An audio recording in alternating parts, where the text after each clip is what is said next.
your husband? Are you living well? Tom asked. Naomi smiled nonchalantly, in all sorts of ways. They talked through the evening, and only caught up when it was getting dark outside the windows. They're probably waiting for you at home by now. She shrugged. When I come here, I always tell my husband that they're leaving me at the clinic to be monitored overnight. Naomi actually laughed when she saw the confusion on his face. I don't have a lover.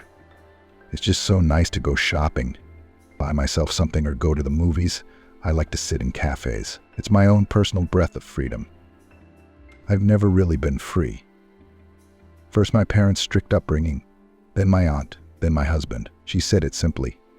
Not dodging answers, not trying to be sneaky. You've always been like this, and you haven't changed a bit, he said fondly, looking at her. Yes, there were wrinkles under Naomi's eyes, and her lips weren't as bright and fresh as they once had been. Age had left its marks, and no one was immune to them. But Tom paid no attention to such trifles. The merry, ringing laugh, the ingenuous smile, the expression in his eyes. That's where the real magic lurked. And all this was his true love. The first love that turned his whole life upside down. Do you want to go somewhere else? Tom asked. To the movies, for example? Naomi ran her finger along the fogged glass of the tumbler. No ice was spared. And how could she drink iced juice in this cold? I don't want to go to the movie, she said. I want to come to you. In the morning, Tom woke up to find Naomi gone. The pillow still smelled of her hair, and on the desk was a note with one word. Thank you, no other word, no phone number, nothing. No one at the cafe remembered her. It was clear to Tom that she'd gone there by accident. So, again, look for the wind in the field. It remained only to rejoice at their fleeting meeting and go on living. And Mom could never be happy. Although now Tom had enough money to spoil his parents, and she could be proud of him. But as in childhood, everything was wrong. There were invented reasons, and for criticism, and for silly insults. And one day he realized that he would never be good enough for his mother, simply because it was foolish to try to please her. Ever since that realization had come to him, normal life had begun. He socialized quietly, not trying to earn love and approval, and he was doing quite well, it must be said. Until last year, he then called a neighbor and said that his mother was returning from the store, slipped. And now she's lying at home with her leg, not such a strong pain, and does not want to go to the doctors. She said, "It's nothing but she can't get out of bed herself." I asked her, "Nadia, let's call a doctor." She wouldn't do it. She jokes, "If I die, I'll die. She's so stubborn." Gritting his teeth, Tom said, "I'll call her right now." "No, Tom, you don't have to do that." "What?" "I didn't tell you. Listen to this." And then came the story of how the mother's stubbornness proved to be impenetrable. And then the neighbor called an ambulance, and Mom was taken to the trauma room. Fractured femoral neck, cast, gloomy prognosis, age. Tom, she's not young, and the fracture is insidious. "I see. Thanks for taking care of it. I'll be there soon." Tom arrived at the hospital with a bag of fruit and a weighty wad of cash for the nannies. "Don't worry," Tom said, the head doctor, "and don't get yourself worked up. Yes, the trauma isn't easy. But your mother's in pretty good shape for her age, and I think she'll recover soon." His mother met him with a pained smile. "That's it," she whispered. "I won't get up now." "You'll get up," Tom promised. "As soon as you're discharged, we'll go to my place. Physical therapy, massage, and we'll get a nurse to help you. A good nurse, a good nurse.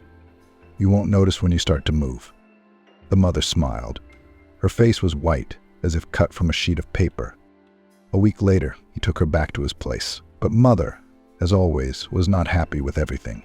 She didn't even think about physical therapy, didn't even try to stand up. And the first two caregivers tormented her with her whims so much that they quit before a week. The only one Mom could stand was her current caregiver, Megan. Tom paid her a lot, but he wouldn't hesitate to pay her more if she'd stay. Not that he hoped Mom would recover. It was enough to realize that it was unlikely. Still, he couldn't believe it was all an act. A man can't voluntarily make himself an invalid just to be served. Was he the one who hadn't thought it through? The number of the caregiver popped up on the phone screen. No sooner had he picked up the phone than Megan shouted, "Thomas, come back right away. I don't know what to do. Your mom saw Amelie. And I'm on my way." He raced down the road along the wooded strip again and ran through the options in his head of what could have happened. His mother had seen Amelie, and as he piled into the apartment, the nurse ran out to meet him with the baby in her arms. Amelie clung to her fearfully. From her mother's room came a shrieking shriek, "You filthy brat. No children in my house. I don't want to see her." Throw her out. It's okay, girls, Tom whispered, heading toward Mom's room. I'll take care of it myself now. Mother was thrashing around the room without any support. Everything she could get her hands on, vases, candy, cups, flew to the floor. What an invalid, she squealed. Throw her out, out. Noticing her silent son, she froze for a second and immediately fell to the floor as if her legs had failed her. Tom, help me, she moaned, holding out her hand. Help me up. I've been standing here a long time, Tom replied quietly, and I've seen how briskly you've been running around here. I wasn't running. You imagined it. I couldn't, retorted the mother, and tried to reach the bookshelf. There, you quite reached, Tom remarked, looking at the books scattered on the floor. We go back to bed. I'll have Megan give you a sedative. Sonny walked out of her room. The nurse and Amelie stood like that in the hallway. Give me the girl, he said, and give Mommy something soothing. She seems to have gotten too excited. Well, young lady, he said, pinching Amelie's nose lightly, you could use some sleep. Let's heat you up some milk and honey. As Amelie fell asleep, she whispered, I don't want to go home. Tom, the girl pleaded. Daddy yells at me and Mommy hits her, and then he hits me. He says he wanted a boy, and a girl was born, and no one wants her. Tom pressed his cheek against the child's forehead. Shush, shush, she whispered. Let's just calm down. I'll think of something to do. Do you love Mommy? I love. Well, see, that means Mom needs to know where you are now, too. I mean, she's worried. Do you remember her phone number? Her phone is written on Amelie's overalls, Megan said. Here, take a look. Wow, that settles it, Tom smiled. Let's go drink milk and I'll dial Mom right now. A woman answered the phone, and it was impossible to tell from her voice how old she was. The voice was nervous, crying a lot. Are you Amelie's mom? He asked. Yes, I'm listening. What's wrong with her?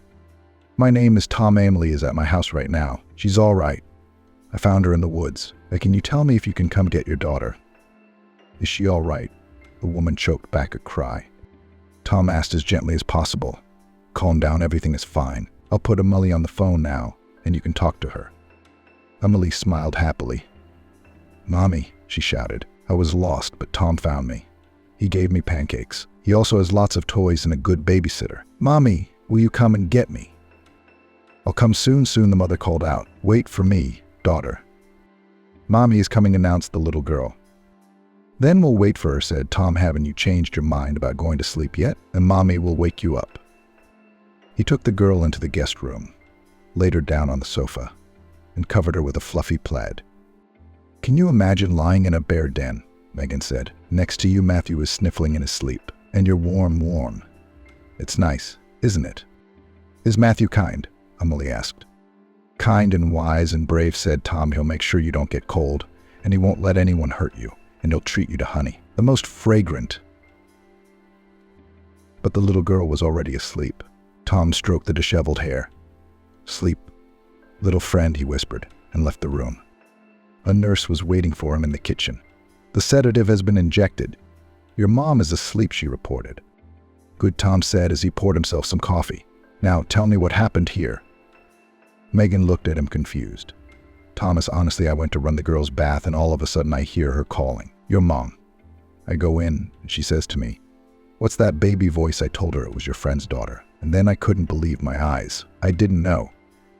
And what happened next? Next, Megan sighed, running her palm across her forehead. Next, she said, bring her in. I want to look at her, I called Amelie. Your mom started questioning her. Who is she? What's Mom's name? Then suddenly she jumped up and rushed to the girl. I barely had time to cover her. And your mom screamed, but you could hear her screaming. And she was running around the room like that. You know, Thomas, she couldn't take a step. She said it hurt to step on her foot. Yes, I know. I grabbed Amelie in my arms and ran out, locked myself in your office with her, and called you right away. So much for believing you, Megan, Tom said. Have a drink. Calm down. We're both having a rough day. Yeah. There, drink your tea, have some cookies, some candy. Rest for the time being. And I'll wait for Amelie's mom. But he did not have to wait. The doorbell rang just after he had finished the last sentence. I'll open it myself, said Tom, getting up. And then he was silent for a long time, a very long time, so much so that Megan was even worried. But how was she to know that a haggard and trembling Nayeli was standing on the doorstep? "It's you," still stammering, Tom muttered. He silently took her hand and drew her to him. "I thought," Nayeli sobbed. "It's all right, Nayeli, Amelie's asleep. Do you want to see her right now? Come on." Nayeli knelt down in front of her sleeping daughter, her hands frantically fumbling, now touching the little girl's hair, now adjusting the plaid. "Let her sleep a little," whispered Tom. "She's had a lot of shocks today. Come, let's go and talk." He led her into his study and seated her in a chair. Nayeli's hands were trembling. "We'll get through this now," he promised, pulling a bottle and glasses from the bar. "Come on, it's medicine." He forced her to take a sip, and another. Nayeli obediently took another drink and clucked. "That's it. Good for you. Now tell it all from the beginning," and she began. "When I married, my husband told me right away that he needed me to have children. He wanted at least 5 boys. He didn't like me, but he thought since the girl was young and healthy, everything should work out." "It didn't work out for you?" Tom asked.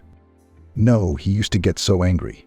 He used to beat me, saying I was disgracing him, that others had 3 growing up and a 4th about to be born, and I couldn't even give birth to one. His mother dragged me to some grandmother's, brewed herbs, and I drank them, these disgusting decoctions. Then we went to the clinic.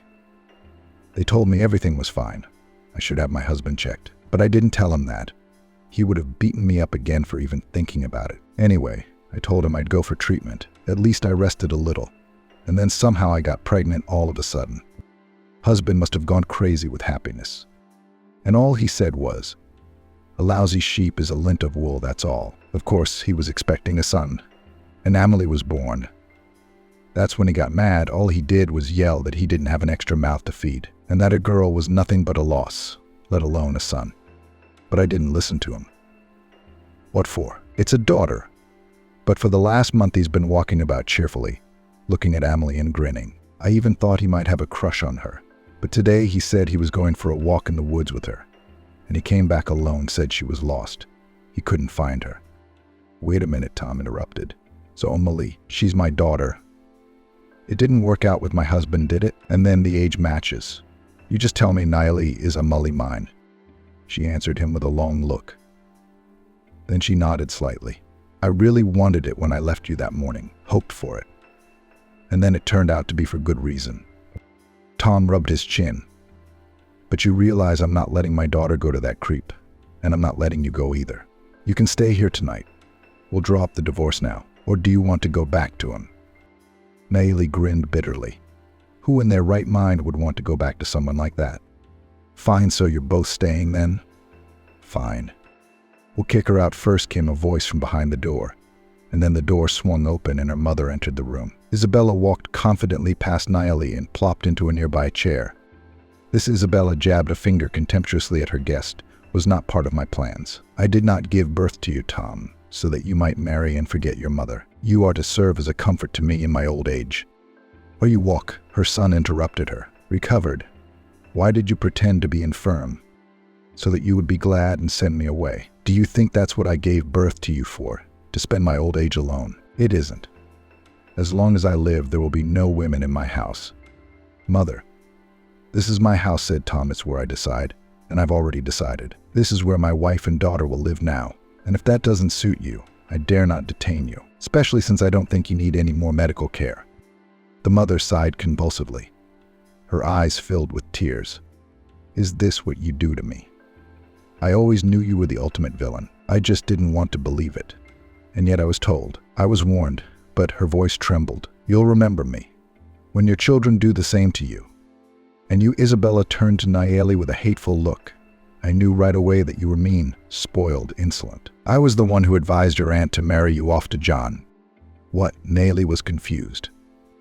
"I knew everything that was going on with you, kept tabs on you through your mother. And I was the one who found John and hoped that now you'd be away from my son forever. And yet you twisted like a snake.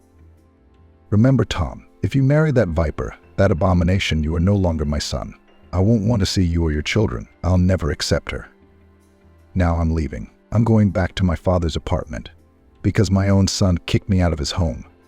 With those words, she rose and with a firm gait headed for the exit. "Secondary benefits," Tom muttered. "What, Tom?" Nayeli asked. Nothing, it's just me. I'm sorry you caught the scandal. I didn't realize it myself until today. The front door slammed loudly. Mother's gone. It confused. Megan knocked on the study door. Thomas, there's your mother dressed and left. And I didn't say anything. She doesn't need your services anymore. But if you need a job, maybe you could still stay with us. You could be a nanny for my daughter, Amelie. Megan nodded, smiling. And what was most valuable, she didn't ask a single question. Mom, a little girl, awakened from her afternoon nap, ran into the office. Nayeli jumped up and held out her arms. Amelechka. Mommy, are you here? Yes, Amelie, Tom said with a smile. And your mom and I have conferred and decided that it's better for us to live together. That's okay with Mom, isn't it? Nayeli answered him with such a radiant smile that there could be no doubt. She was only in favor. Tom whispered in her ear. And I always hoped that one day you'd find me after all. End this nightmare. He wrapped his arms around her and kissed her lightly. Now all the nightmares are behind us. Only good things await us now, you and me and Amelie. What about Mom? Nayeli asked. After all, she's alone now. I'll send her money to make sure she has enough for everything. And then, I don't know. It's too hard for me to talk about it right now. Somehow I found myself completely unprepared for such a thing. Nayeli, the neighbor, said reproachfully, you say anything you want to say to me, but you still have a good son. If he were bad, he'd be worrying about his mother in his old age, not some woman. Ellen replied. There was such conviction in her voice that the neighbor became a little frightened for a moment. Nayeli, she said softly, have you ever really loved anyone in your life? Not in your own way, but in general. The way people love. Kindly. Are you saying I didn't love my son? Helene burst out. I carried him for 9 months, vomited the whole time, swelled like a hippopotamus, and was in labor for 24 hours. Then I stayed up all night feeding and nursing. But you had to feed and feed and feed. Did he refuse you anything? He still sends you money. I don't want his money. Let him choke on it. But you don't need it, but you take it. Helene sighed with tears in her voice. What can I do? I am a poor pensioner, sick, and I have to take this alms, though I don't want to. Well, how could you? Grinned the neighbor. I believe you understand everything. Here's my tale to you. You're angry because you couldn't credit your son's life. You wanted him to sit next to you all your life. But look, he got married. His daughter is growing up and he doesn't give a rat's ass. He threw me out. He threw out my own mother so that he could make love to this one. I don't even want to say her name with her. You're lying again. You left on your own, and before that you pretended to be sick for a year, and when you left, you didn't want to leave. You wanted Tom to forget all about it and come after you. I'm not telling you the truth, am I? Ah, if I did, Ellen answered with dignity. I have every right to do so. I am a mother. The neighbor shook her head. Oh, you're a frightful woman. Nayeli, scary, I'll go. What's there to talk about? Ellen looked out the window. July was blooming. The hot summer sun had cooled, and a warm evening was descending on the town. The merry clatter of children's voices could be heard in the courtyard. Ellen did not admit it to her neighbor, but one day she took a ticket and went to the town where Tom lived. It wasn't a long trip, 2 hours on the road, and there you are, a familiar line of green woods, and there it was, the backyard. She didn't dare ring the doorbell. She sat down on a bench on the side, and suddenly she thought hopefully, maybe Tom has already chased his girl away with her brat, and then she could go back to his apartment, live together again. Yeah, he'd pout at her, but that was nothing. She'll be able to convince him that she just said too much in the heat of the hour. She'll find the words. Suddenly she saw her son. He came out from around the corner, and without her noticing, Amelie was sitting on his shoulders, and he was holding Nayeli's hand. They were talking about something, laughing. And the worst part was, that lousy, disgusting viper snake was pregnant again. She was shamelessly stroking her huge belly and walking with such a happy look that Ellen wanted to jump up to her and spit right in that satisfied face. How dare she take away her mother's only son to take her place, to impose a litter, and then immediately get pregnant again. She set it up on purpose, the bastard, Ellen thought, so that Tom wouldn't get away from her. Bastards! Bastards! She came back, full of resentment and so much despair that she couldn't help herself. She fell on the bed and burst into tears, pounding her fists on the pillow. And now that it was clear that her son was happy with his family, but she herself was overboard. But hadn't she jumped off the ship herself? Because, to be honest, the neighbor was right. Ellen dreamed that her son would devote his whole life to her, and his mother's happiness would be his main concern. But would he be happy? She had once thought it could not be otherwise. It turns out that she was wrong, and maybe it's not so bad that he created his own family and raised his children. After all, he had continued their line. She looked longingly into the courtyard. There on the bench importantly sat the neighbors' grandmothers. They were having leisurely conversations among themselves, and their grandchildren were playing in the sandbox, climbing trees with dizzying, running and catch up. And I could do that, sighed Ellen bitterly. And for the first time her heart was flooded with sadness for her unfamiliar, but still dear grandchildren. First thing in the morning, she went to the pastry shop and bought a huge cake. Then she rode the train, holding the round box in her lap and chatting with her fellow travelers. "Who are you going to see?" they asked. "To my son," Ellen answered proudly. "He's already had his second child." Oh, how pleasant it was to say those words. Now she had everything just as it should be. A grown-up son, grandchildren. For how long? I don't know yet. Maybe I'll stay for a week with the baby to help out. But finding herself at the door of Tom's apartment, she suddenly felt her courage leave her. What if they didn't open the door for her? Or even if they did? Scolded with the last words and thrown out like a stray dog. I won't survive that, Ellen thought. But after all, had she bought that cake and traveled 2 hours on the train for nothing? She had to make up her mind. So she rang the bell. Tom opened the door. He looked at Mom so surprised, as if he didn't recognize her at once. "Hello, Tom," she said quietly. "I've come to tell you I was wrong about a lot of things. Thought you should always belong to me alone, because I gave birth to you, to take care of only me. And I didn't realize how much you did for me." "And now all of a sudden you realize?" he asked. "Yes, there was time to think about everything and realize what loneliness is. I want to be a good mother, not selfish, and a good grandmother, if you'll let me." He looked at the box of cake. "Did you bring this for us?" "For you. Thought we might have tea together, Tom." "Tom," he called out, "we have guests." She walked over to her husband and froze in place.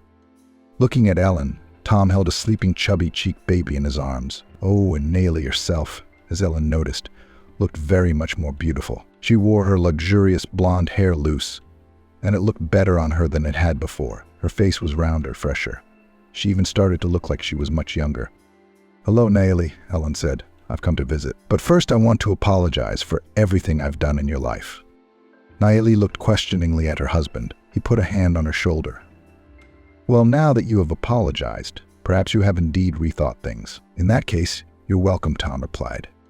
Naily cut the cake, arranging it on plates. The kitchen was warm and smelled of fragrant tea. Ellen sat at the table, holding Amelie on her lap, and suddenly felt that she was happy. She had her family next to her. And, as it turned out, that was wonderful. Just to love them. The last week of November was pleasantly fresh and frosty, and the air finally began to feel the breath of real winter, the new year with all its wonders and long holiday vacations. The lone car moved along the road slowly, unhurriedly. Sunday morning, a day off. On such days the highways are deserted, and you can drive quietly, without fear of getting into a traffic jam. Tom loved a leisurely drive along a wooded strip, quiet in snow. What could be better? The heavy malachite green paws of the fir trees and the white blanket of snow. He hit the brakes sharply. What else was out there? Intuition worked before the brain. Tom already knew that it was not a kerchief lost by someone or an abandoned daisy. There was something else there. The target was about 30 meters away. He jumped out of the car and ran, getting bogged down in the snow, to where something orange could be seen under a fir tree, almost covered in snowflakes. "A baby! What are you?" he shouted, falling to his knees and shaking the snow off his baby overalls. "What's wrong with you?" The girl didn't answer. A tiny little thing, about 5 or 6 years old, pink round cheeks, mittens and clumps of snow. He leaned lower, trying to catch her breath. Long eyelashes fluttered. "Alive. It's hot," the little girl mumbled inaudibly, trying to undo the zipper on her overalls. "Mommy, I'm hot. Give me some water." Now he whispered, scooped up some snow with the palm of his hand, and brought it to the girl's lips. Amelie licked the snow and immediately opened her huge gray eyes. "It's cold, snow." "You bet it is," he grinned crookedly. "Where's your mom?" "Mom," Amelie frowned amusedly, blonde eyebrows drawn together as if trying to remember. "Do you live around here somewhere?" Tom inquired. "Can you show me your house?" She shook her head. He only now noticed that her neck cap was wet from the snow. We took the bus here, she said. Mom's home, I guess. Daddy and I took a walk here. And where is he? The girl looked around confused. I don't know. Daddy said we were going to play hide and seek. He hid and told me to look for him. I'm still looking, and he's nowhere to be found. Tired, I see, Tom muttered. So here's what we'll do. I'll take you back to my house now. You get warm, have some hot tea, and then we'll look for your mom. Let me take you in my arms. He picked the little girl up easily and strode to the car. Just don't go to sleep, okay, he cooed. We'll turn on the stove now, too. What's your name? My name's Tom, what's yours? Amelie, the little girl, smiled, resting her cheek against his hair. They must have felt warm to her. It smells like apple, she said, taking a deep breath. He laughed. That's the kind of shampoo it is, apple. Do you want me to let you wash your hair? So, Amelie, he winked. Do you like to ride in the car? Yes, Amelie squealed. She seemed to be really enjoying this adventure. Entering his apartment, he involuntarily wrinkled his nose. He was greeted by the familiar silence and the heavy odor of medicine. Yes, that odor persistently permeated everything around him, no matter how much he ventilated. Smells like a hospital, Amelie remarked, wrinkling her little snub nose.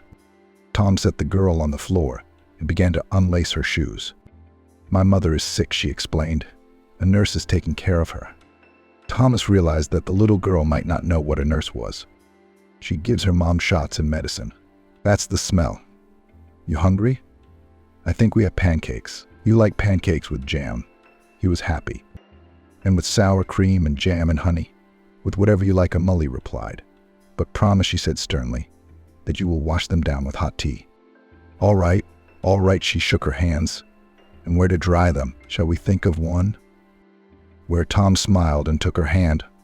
Let's go to the kitchen. He was not mistaken. There were indeed still pancakes. They hadn't even cooled down yet.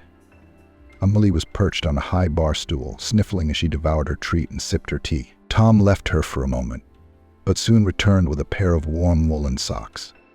I don't have your size, he said, pulling the socks over the child's cold feet. But these will do. The main thing is to be warm. The girl took out a piece and looked at him carefully, not in a childish way. Don't you have children? She asked in surprise. No, Tom admitted, but I hope to have some someday. Amelie fidgeted uneasily in her chair. Papa says he's lucky if he doesn't have children, she said, staring straight ahead. He says children are nothing but trouble and loss, especially girls. Oh, that's a silly thing for your dad to say, Tom said. And then he faltered. But I'm sure your daddy doesn't think so. He was probably just angry or tired, so he said it without thinking. Yes, he says that every day, said the girl glumly. And Mommy cries and cries. Tom was completely confused. This little girl's family seemed to be the kind of family you wouldn't wish on an enemy. Now what to do, Thomas, what to do, he pondered. Of course, the girl's parents must be found, but how to give her to them, so she can listen to her father's nonsense again. Let me pour you some tea, he said, awkwardly changing the subject. You probably haven't finished it yet. Oh, there's Megan, he said, pleased when he saw the nurse come into the kitchen. It would be a good way to keep the girl from talking so gloomily. Megan smiled tiredly. Her eyes were very red. It was clear Mama had insomnia again, and the poor nurse had been up all night reading Dumas novels. I heard your voice and came to see who you were talking to. I thought it was the doctor again. Not exactly. I went to get some medicine. Here they are, by the way. Thank you. Who's that guy? She looked at the guest, who was concentrating on eating pancakes with jam and didn't seem to notice anything. Tom had already realized that the little girl was not afraid of strangers. Meet me, said Tom, smiling. This is Amelie. She's going to stay with us for a while. Your friend's daughter? Megan asked, but he hesitated. So be it, the nurse said with a sigh and a wave of her hands. I have nothing to give you, Thomas. I was up all night again. We've been reading and talking, but she won't sleep. She won't sleep. Her blood pressure's high, and she can't get it down, and you know the news. Yeah, I know, he said darkly. Look, Megan, I have to leave now. I have an appointment. But I don't think it's going to take very long. Can I ask you to take care of our guest? It would be nice to give Amelie a warm bath, then put her to bed. She's tired. She's been running around and playing in the snow, Thomas said. What are you talking about? Megan replied easily. Of course I'll keep an eye on her. Besides, your mom's finally asleep. So, don't worry. Emily, what about you? Do you like swimming? Megan asked. The little girl nodded cheerfully, her smiling face smeared with cherry jam. Listen to Megan. Okay, Tom patted the little girl's blonde hair. I'll be right back. He put on his coat, turned around at the threshold. Megan, in case of emergency, call me directly on my cell phone. Bye.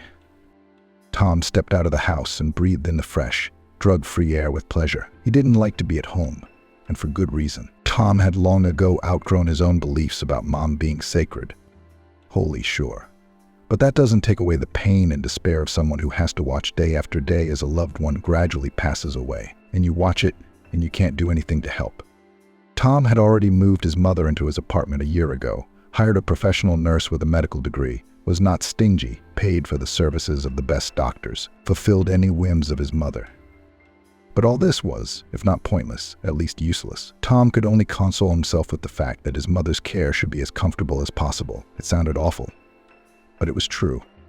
He thought about it so much that he didn't immediately realize that the phone in his pocket was vibrating annoyingly, and probably had been vibrating for a long time. It was Mom's doctor calling. Tom belatedly remembered that he was going to stop by to see a patient this afternoon. Tom, good afternoon. Can you talk? The doctor asked. I can, but not for long. Is something wrong? He had already sat down behind the wheel, but when he looked at his watch, he realized that he still had 10 minutes to spare. So what did you want to talk about? Listen, the doctor began uncertainly.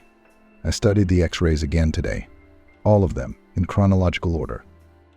And, Christian, don't be silent. Just tell it like it is. What do you got? You know, a fractured femoral neck is not easy, especially if you're not in your 20s. But your mom's lucky it healed perfectly. She should be walking. Then why isn't she? Tom asked. He was beginning to be annoyed by this long discourse. You've seen it, and you know it. She hasn't gotten up in a year. Yes, I remember. So it's a rare case. In short, I don't think it's physiological.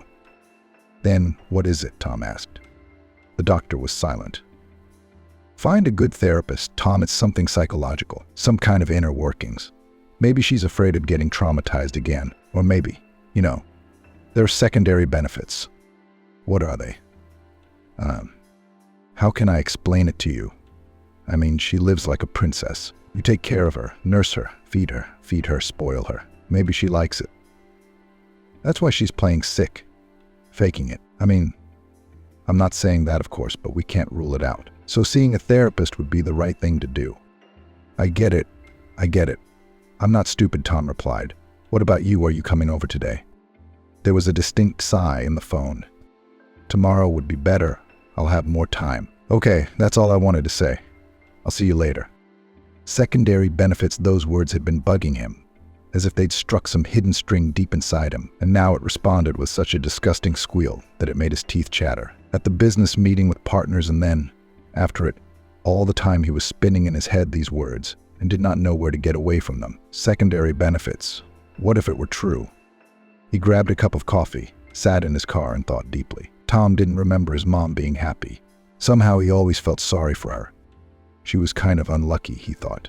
She and his father were living on the edge. There seemed to be some prosperity, at least they weren't poor. And Dad didn't drink, hit, or cheat. Tom knew that for a fact.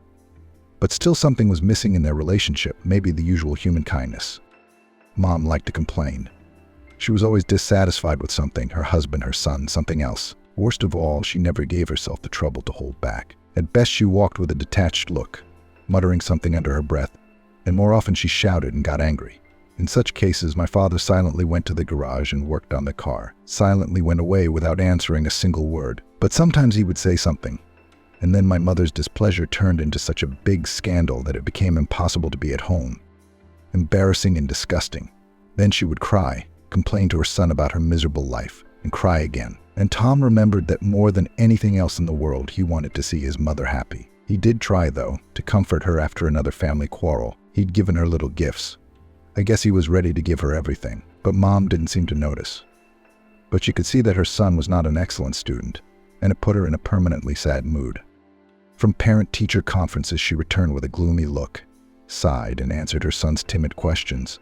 Well, What good? Not much good. Sad when the son began to grow up and tried to resist mom's total control, which was getting stronger and stronger. The nightmare began. Teenage acne became the cause of suspicion in the use of illegal drugs and gloomy forecasts regarding the future profession. Tom, in his mother's opinion, was to become a janitor, even though he would not be hired as a janitor. At first he took offense, but then he got used to it. He even learned to ignore it. He began to take her character calmly. Mother's screams were now perceived as background noise, but closer to graduation happened to him one story, which exhausted his patience, and excuses like, well, just she is such a person lost all significance. The girl's name was Nayeli. She was in a parallel class, and, as usual, love struck them both suddenly. Though they had barely noticed each other before, Tom remembered how he had bumped into Nayeli in the school corridor and suddenly froze in front of her, blushing and trying to say something, to say hello or something. And then the whole lesson, I think it was physics, he tried to understand how it happened that he had never noticed before what huge light eyes this girl had, clear as calm mountain lakes, and eyelashes long and black as coal. And what a heavy braid. He was suddenly terribly anxious to see what that blonde hair looked like when it was loose. Somehow it seemed as soft as silk, and it must smell of fresh grass. It was his favorite smell from his childhood. He got a D that day because he completely failed to hear the teacher's questions. He got a demerit for not paying attention, but he wasn't upset. None of that mattered. After school, he waited for Nayeli on the school porch, and when she came out and saw him, she smiled. "And I thought you were out of class," she said. Her smile was as bright as a spring day. Tom wanted to say something witty and funny, but nothing came to mind, so he simply took the backpack from her and grumbled, "How can you carry such a heavy thing? It's not healthy. Come on, I'll walk you out." Nayeli smiled slyly. "I live right next door." Over there, she pointed to the nearest house. "Well, then I'll walk you home. And then we'll go for a walk," he said at once. At home, Tom told no one about his first romantic adventure, but he had the indiscretion to keep a personal diary in which he described every encounter. They hoped to go away together after school and dreamed of living together. But one day, Nayeli disappeared. Tom thought she was sick and ran to her house right after school. Nayeli's mom opened the door and gave him a stern pucker of her lips at the sight of the excited boy. "Is Nayeli home?" he asked. "No, and don't come here again. Nayeli will be finishing her studies in another city," she replied with a scornful look. "Why?" She didn't say anything like that. She would have told me. Tom was perplexed. "Your mother came to see us and said that Nayeli had made you neglect your studies and that you were drinking." "That's not true," he said indignantly.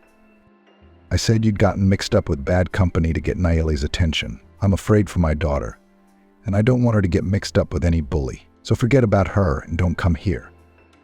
"They lied to you, and you believe it," he began, but the door had already slammed shut.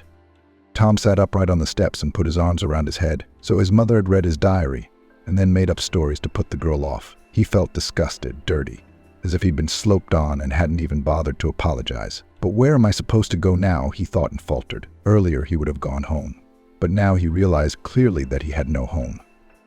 Home is a place where people trust each other and not weave dirty plots behind their backs. But the tragedy was that he had nowhere else to go. His mother, hearing the key rattle in the lock, came out into the corridor, instantly read the situation on her son's distressed face, and barely held back a smile. "And I baked pierogi," she said, "with potatoes with meat, your favorite." "Thanks," Tom muttered. "I don't want any." "Got it." I see his mother stretched out and put her hands to her sides. He quietly undressed, hung his jacket in the closet, and only then looked at her. "Why, Mom?" he asked quietly, but his voice tingled dangerously with restrained anger. "Why what? I don't know what you mean. Why go through my things? Why lie to Nayeli's mom? She sent her off somewhere else in another town, and I'll never see her again." The mother's face was impenetrable. "I had nothing to do with it," she said. "I don't know what you're talking about. Wash your hands, sit down at the table." "Why do you persist, Mother?" Tom asked. "It's silly. I've been told everything." "I've already answered you loud and clear. I had nothing at all to do with it." "I see," he replied. "You had nothing to do with it. And in fact, I dreamed the whole thing." "I get it." Tom went to his room and sat on the bed for a long time with detached wonder, looking at the pattern on the wallpaper. How strange. Yesterday still. No, not yesterday. But this morning he was sure that this was all that surrounded him. The walls, the table, and the unfortunate wallpaper, and the pattern. This was his home. Turned out to be a lie. Not a home, but a cage in which he wanted to be held by deception. And it was horrible. There was only one consolation. There were only 3 weeks until the final exams, and then he would leave this place. All he had to do was wait a little longer. Tom remembered well how he got into the car, leaving a group of school friends on the platform. His mother did not come to the station. She, learning of her son's decision, defiantly clutched at her heart, then tried to press on pity. And when nothing worked, she turned to persuasion. The persuasion did not help either. The mother started screaming and accusing Tom of ingratitude, and who knows how long it would have gone on without father's intervention. "Don't, Nancy," he said. "You've spoiled it all yourself. He'll go away from his native home. Yes, or you'll eat up his life." He looked at his son, and there was understanding and sympathy in his eyes. "Thanks," Dad Tom said gratefully. Instead of answering, his father patted him on the head, and the moment the train touched down, Tom breathed a sigh of relief. He'd gotten off. Now he was finally free to start his own life. How many times did he visit his parents? Probably no more than once a year. And he never even stayed the night. His mother, of course, took offense to that. But his father never did. Once, on his first visit, he asked me to help him clean out the garage. Tom readily agreed. But when Tom entered the garage after his father, he found a perfect order. "Where's the promised mess?" he asked cheerfully. Instead of answering, Dad pulled several white envelopes from under the car seat. "From Naomi," he said, holding out the letters to his son. "She wrote to you, you see." "Why didn't you give them to me right away?" bewildered Tom. The father stepped from foot to foot in embarrassment. The color came out on his cheeks. "Mother intercepted them," he admitted reluctantly. "And I, stole them from her. Anyway, don't be angry with her, son. Your mom's a strange woman. But I'm sure she didn't do it out of spite. It just seemed to her that it was best for you." "But you don't agree with that," said Tom stiffly.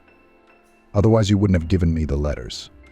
Father ruffled the hair on the back of his neck with both hands. He always did that when he knew there was a difficult conversation to be had. "You're an adult now," he said finally. "But it's still hard for me to talk about it. Your mom and I guess we rushed the wedding. Not because either one of us is bad or good, but it's just that she and I are very different people. And maybe now that you're grown up, we can give each other our freedom and end up happy." "Do you want to leave your mom?" Tom asked. Again, the embarrassed, downcast look and the pause. Then his father suddenly made up his mind, looking straight into his eyes. Honestly, he said what he was ashamed to admit even to himself. "Yes, Tom, I want to leave her." His son knew how to appreciate frankness. "No, Dad, that will be your decision. I'll accept it. You're adults, too, after all." At home, of course, he said nothing to his mother about the letters, but as he jolted in the wagon taking him back to his studies, his dormitory, his new friends, he read Naomi's letters. It was painful to read them, and Tom, hiding from his traveling companions, quickly brushed away small, angry tears. In the first letter, Naomi told of what had happened. She wrote that they had taken away her old telephone with all the numbers written in it, and handed her a new one with only 2 numbers, her mother's in her France, and sent it to her. The aunt, Naomi said, was a stern woman, strictly making sure that her niece did not dare to go out after school. On her return, she had 2 hours to prepare her lessons, and then there was the chores. Naomi had to clean, prepare dinner, and then go to the vegetable garden. The girl's phone was checked daily. The aunt was not afraid to poke her nose into her personal belongings and every evening reported to the insensitive mother about the progress of her daughter's father's re-education. In the second letter, Naomi wrote that she had found a way to escape her aunt and her omnipresent supervision. She would go down to the cellar for vegetables and preserves because her aunt could not stand the damp. There she had a few minutes to write a letter. This one she'd write for a week. And if Tom wanted to write back, he could write to her school friend's address. She would pass it on. The third letter was very short. Naomi wrote that she understood that he did not want to answer her and would not impose on him again. He got off the train that day and immediately bought a bus ticket. He wanted to see her, to explain himself. Tom went to the address of the very same school friend of hers. "I'll try to get Naomi out. I'll take her away with me right away," he decided. The door was opened to him by a tall, large girl with a black braid. "Are you Tom?" she asked at once. At his perplexed look, she grinned. "Ellen drew your portrait. She's good at drawing, isn't she? It looks like it worked out." "Can you get her?" he asked. The girl frowned and shook her head. Her aunt married her off. Some groom she found. They've gone to the country. "What village?" "What village? What do you mean they married her off? Couldn't she refuse?" Then she couldn't side her friend. Her aunt locked her in the attic and beat her every day. Said either marry or rot here. "Give me the address," Tom said sharply. "And I don't know it." They left at night without saying anything to anybody. They wouldn't let me go to her.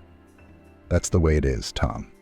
That same evening he went back and bought a bottle of some intolerable liquor from a stall right at the bus station. The only thing that saved him from the trouble he could have gotten into was the autopilot that was reliably built into his body. Tom managed to get to the hostel, and there the neighbors, who were on the bench with the guitar, helped. He woke up deep in the night on his bed, already had a headache and was thirsty.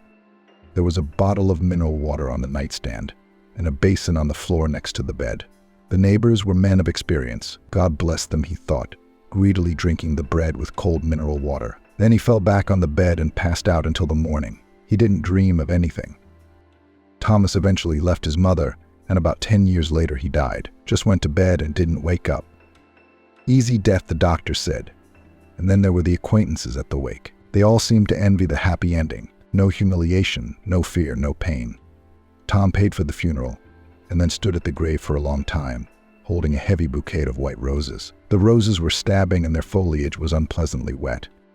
"Thanks, Dad," he whispered, and gently placed the flowers on the grave. They may never have been as close as he wanted them to be, but they weren't distant either. In the most difficult moment, his father had come to his rescue. He understood him, saw that his son was suffering, and helped him to leave. And then he gave him letters to his beloved. And it wasn't his fault that Tom didn't get there in time. They saw each other once, by the way, unexpectedly. 10 years after they'd last seen each other, on that October day, he remembered it. The world seemed woven of rain and wind. Tom looked into the nearest cafe, but barely sat down at a table when he felt someone's eyes on him. "Mayeli," he whispered, and she smiled at him completely still, as if to brighten the whole gloomy day. He moved closer to her. "Are you alone here?" "Alone," she replied cheerfully, and raised her glass of juice. "Here's to the meeting." He clinked his coffee cup against her glass. "How are you doing, Tom?" "Yeah, I moved here after high school and stayed here. Graduated, I'm working. What about you?" Mayeli said, sipping her juice, "I wish I could have said goodbye to you. I kept thinking you'd be offended." "No, I found out all about it. Then your mother told me. I know you had nothing to do with it. I wrote to you several times, but you didn't answer.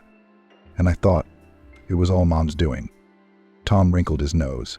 "She used to intercept the letters and hide them. Then Dad snatched them from her and gave them to me. I went straight after you." "Yes," and Amali told me. "But you, my friend, did you go to see her?" "Oh, never mind all that, Tom. I'm just so glad we met. I thought I'd never see you again." And he smiled. "I guess you've got kids already, too." She shook her head. "It's not working out. I go to the clinic in town and they say it's fine." I guess she sighed. "It's just not time yet." Rich mother-in-law came to check on her daughter-in-law in the hospital, and upon hearing her words, Maggie McCullough was not happy with her son's choice. Camel, of course, is a grown man, studying, earning money, lives separately, however, in the apartment, inherited by Maggie McCullough, inherited from his mother. But still the woman, taking the photo of her son from the dresser, involuntarily sighed. In the photo, Camel was captured on the day of graduation from school. Cheerful, handsome, statuesque. And how does his suit fit? Oh, it's a sight to behold. Maggie McCullough had the jacket and pants specially ordered in advance from an expensive attire. She wanted Camel to shine at the prom. Well, one of the best students of a prestigious grammar school, and should look accordingly. How the girls looked up to Camel. A mother's heart sang with pride.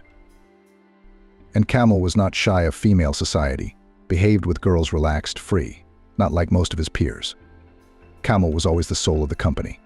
In childhood, this boy had to be constantly watched with a kind of boiling nature, and not far from trouble. Going everywhere, seeking and finding adventures. And how Maggie trembled over her only child, how she tried to secure the apartment. And still at the age of 3, the boy managed to stick a pizza into the socket, how he was shocked then. His delicate hands were instantly covered with burns. It's a miracle he didn't die. Maggie McCullough cried while waiting for the ambulance, cradled her tearing son, and did not even realize that this is still flowers. Camel subsequently fell many times, either from a tree or from a fence. Once even got a concussion, and dogs bit him in the yard. and on a bicycle he got into an accident. I can't think of everything. He's a good-looking kid. And all because Camel was bored just sitting at home. He was drawn to the outdoors, to friends and adventure. Who did he turn out to be? Maggie McCullough herself has always been a model girl, obeyed her parents, afraid to upset or frighten them. And she chose a spouse to match. Stephen, Camel's father, never had a violent temper either. And Camel, that's what Camel is to them. But Maggie McCullough was proud of her son's bright personality. He always had so many friends, so many admirers. Not some gray mouse, but the man of the house and the soul of the company. From his earliest childhood, Maggie knew that her son was better and smarter than the others. I mean, he could read at the age of 3. And neither mother nor father did not make any special efforts to teach the kid. He figured it out on his own. Camel asked questions: what is written here? What is this letter? And little by little, he learned. Maggie McCullough and Stephen were shocked when their 3-year-old read a sign on a store one day. It came as a surprise. Maybe he just memorized it, questioned the father, eyeing the wee one suspiciously. The parents immediately checked their hunch. But no, little Camel confidently read the names of stops and inscriptions on billboards. A little later, Camel learned to count, and again by himself. It was just the boy's nature, curious, greedy for everything new. Sometimes it turned into dangerous adventures, and sometimes such academic success. Maggie McCullough was incredibly pleased with the child's abilities to the 1st grade. It became clear that Camel has nothing to do in a regular school. The woman made every effort, but still got her son into the most prestigious lyceum in their city. She had to pay someone. But that's okay. Their family was already quite wealthy. When Maggie married Stephen, he was a poor student. But the girl never dreamed of being rich. She herself came from a more than modest family, lived with her mother and father in a 1-room apartment, worked after graduating from technical school as an accountant at the factory. There was a period when all her friends started to get married one by one. One would invite the other to the wedding, then the other. And Maggie was all alone, even though she had quite a nice appearance. I guess she was too strict back then. And modest. So guys preferred to get acquainted with more simple and cheerful girls. From the outside, it seemed that Maggie was quite comfortable alone, but she wasn't. And then there's Stephen. They met at a dance at his university. He approached Maggie only at the end of the evening, and blushing and embarrassed, asked her to dance. At first glance, the girl did not like the stubby guy, but she agreed. So already too long at the wall alone stood. During the dance they talked, got to know each other better, and when the music stopped, Maggie looked at her beau with completely different eyes.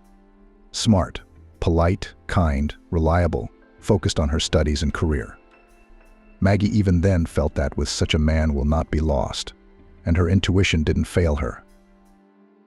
They started dating. A year later, Stephen proposed to Maggie. He was still studying at the university at that time, and at the same time worked part-time as an assistant engineer in a construction company. The girl thought and agreed. What's the drag? All her friends were already married. She liked Stephen. Her parents didn't mind. Her mom, on the contrary, was even happier. Her daughter was finally settled. And the son-in-law suited them just fine. A well-mannered and respectful future engineer. As a married couple, the university provided them with a dormitory.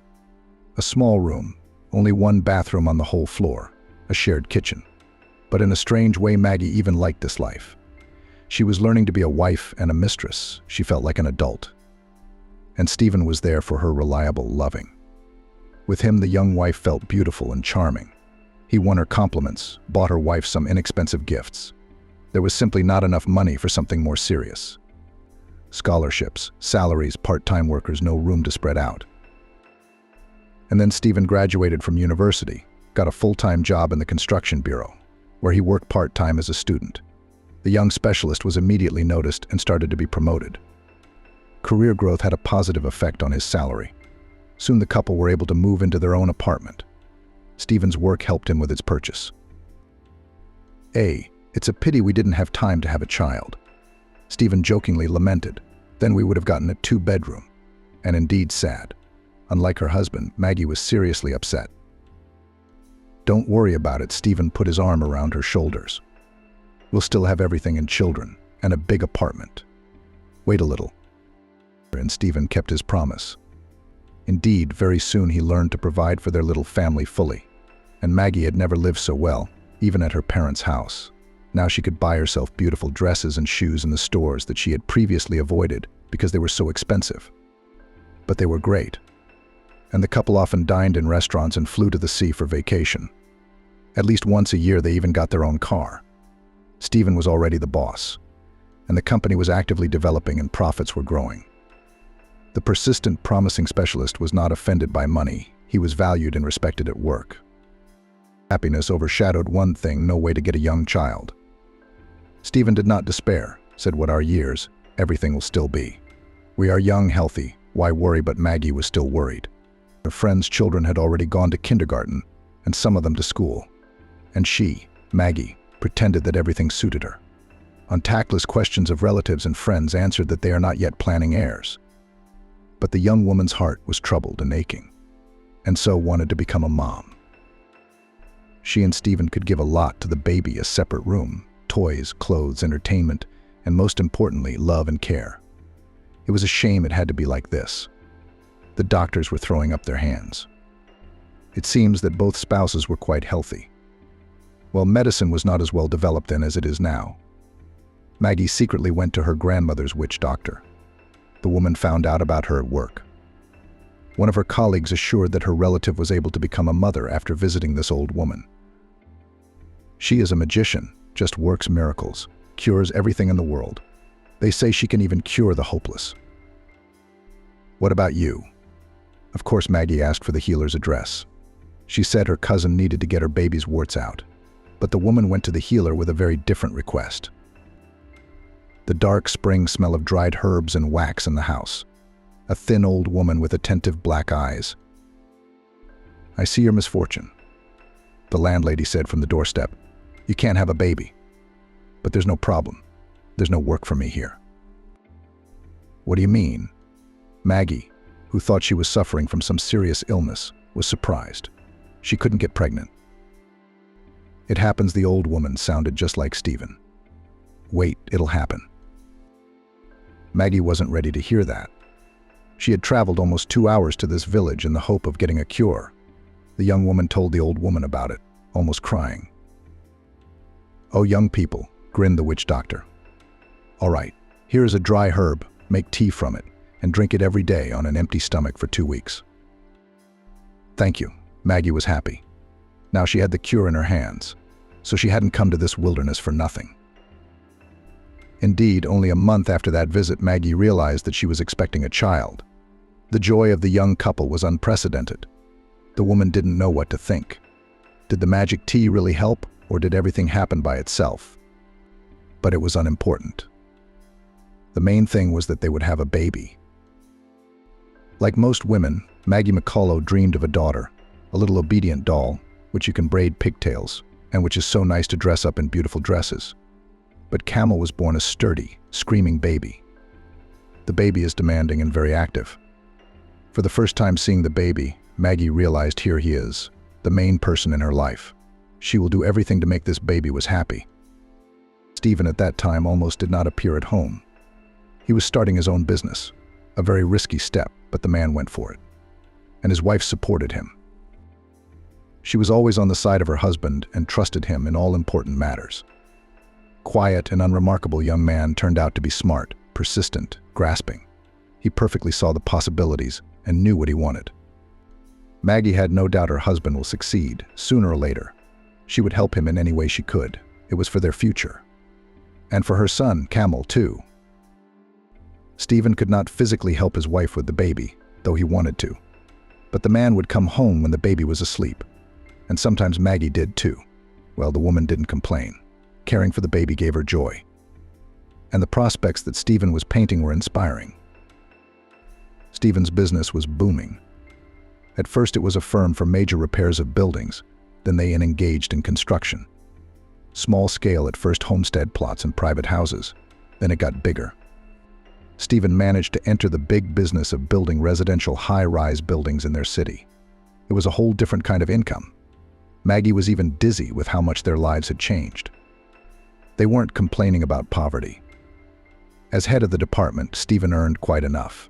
But after becoming the owner of the company, the man really got rich. The family moved into a beautiful country house with a swimming pool. They had a substantial bank account. Stephen suggested that Maggie quit her job, but she herself did not want to. She worked as chief accountant for her husband's company. She liked to realize that she controlled the financial flows and helped her husband in his business. Everything was just fine. Kamal grew up, pleased his parents with successes in studies and sports. The business was developing, bringing profit. The relationship between the spouses was wonderful. They became for each other also partners, support, companions. And then suddenly there was a crisis. And competitors at a difficult moment hustled. So Stephen lost his company. Kamal was just finishing school. The man took it hard. Maggie understood her husband. After all, the company was his brainchild, which he nurtured from infancy, made strong and prosperous. And now the company was in the hands of competitors.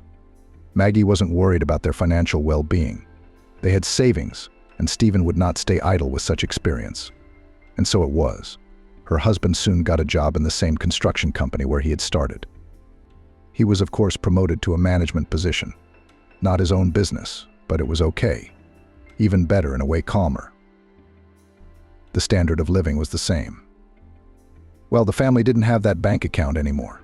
It's just a pity, because still the lion's share of the money was spent on business development. So Maggie decided for herself that they have not lost anything and live so well. No need to complain. Meanwhile, Kamal finished school and entered Moscow State University on his own, on a budget. The guy chose the faculty of law. He was always like that, determined, self-confident, fearless. Kamal did not resemble his father. Stephen at his age was quiet, unassuming, serious. All he did was study. Kamal had everything: a gold medal, girls and friends. Active, cheerful, handsome. Maggie McCullough wondered how they could have such a guy. Perfect, just good at everything. Absolutely everything. He got into MSU on his own. People who knew him, of course, didn't believe it, thought that his father had hustled him up and gave him the money. But Kamal did it himself. He's smart. From a very young age, he amazed others with his abilities. But his mother's heart ached for her son. How will he be without them, in a foreign big city? The boy was accustomed to live in the family on everything. Maggie constantly looked after him, controlled his movements. How could she not? She's a mother. Kamal's got a bit of an adventurous streak in him. No, when he's older, he'll be calmer, of course. But for now, I have to keep an eye on him. He's a sociable boy, so don't let him get into bad company. Kamal's been drawn to fun and adventure since he was a boy. Maggie did not want to let her only son Kamal go to Moscow alone, though she realized that Moscow State University was a different level from the universities in their city. Come on, don't worry, you'll let him off the grid, Stephen exhorted. He's a smart guy, since he went to such a university on his own. And he's not a little kid. What, do you want to hold his hand till he's old? Remember me, I was even younger when I came here from the village. I went to technical school first, then the institute. I was a teenager. And I didn't disappear. Maggie sighed. Why compare Kamal and Stephen? They have very different personalities. And her husband doesn't feel and understand his son as she does her mother. That's why he doesn't worry. Yes, Kamal is old enough for his age. Maggie had no doubts about her son's intelligence. But his character, Kamal's character, was a cause for concern. Left without parental control, having broken free, Kamal could forget about his studies and get into trouble. Young, sociable, cheerful. Excessive freedom will make his head spin, and then to trouble is not far away. But Kamal still went to Moscow. Maggie was worried, calling her son every day. He cheerfully reported that everything was great. He was studying, had adapted to lead his own life, was quite happy with his life, and was very happy that he had made such a decision. Mother's heart even calmed down for a while. Things seem to be going well. Kamal is doing well. She and Stephen have done it, raised a smart, conscious son, and a handsome one at that. Now it's just a matter of getting the kid married. And that's it. We can exhale.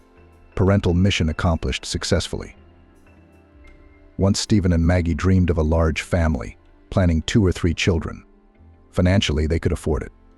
But when Kamal was born, Maggie suddenly realized that she did not want to deprive her son of anything. even if they had enough money to provide a decent future for several children. Maggie realized that attention, love, care, and time devoted to Camel alone could not be bought in any store. No, she reasoned, looking at the then still small child, let Camel be the only one we have. It must be so painful to see your parents have a new baby and forget you.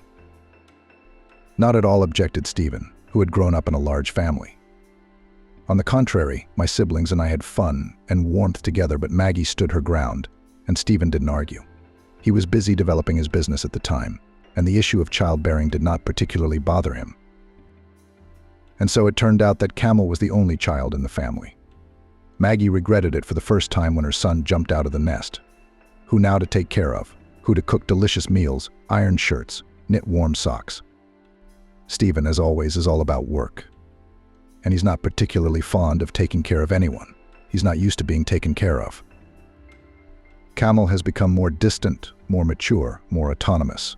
He used to call every day with news, or at least readily answered his mother's calls. Now it's okay, bye, I have to go. Conversations between mother and son rarely lasted more than a minute. And then Camel stopped picking up the phone altogether, and communication was practically nil. Maggie missed him, worried, anxious. How was her baby boy in a big distant city? Doesn't someone hurt her son? Camel's voice sounded sad, cold, and alien. Maggie shared her fears with her husband, but he kept dismissing them. He had a checkup, or the commissioning of an object. Stephen lived to work, and he certainly did not work for money. Or rather, not only because of it. Maggie could see that Stephen liked what he was doing. But she herself, Maggie, had no such thing. So she stayed in the office from call to call and home to home. Maggie went to work just to be in the team, among her co-workers.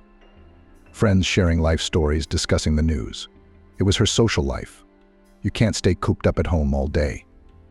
Against the background of problems with children, which colleagues told her about, her situation was just perfect. Someone's son was expelled from university. Someone's daughter got pregnant at 16. Maggie's was perfect. Camel is a smart girl. He himself entered a prestigious university. He studies by himself and copes with household problems. Good for him. Everyone envied Maggie when she talked about her son. Of course, the woman did not share all her worries with her colleagues. They were in a relationship, after all, and Maggie wanted to look better in their eyes. She didn't tell anyone that Camel had become unsociable and withdrawn. The guy answered questions, talked to his parents, but cold called himself just to ask for money. Something was clearly going on in his life. Although Stephen brushed off his spouse's concerns, he just never felt for his son the way she felt for his mother. Leave the boy alone. Stephen was angry. That's why he won't talk to us.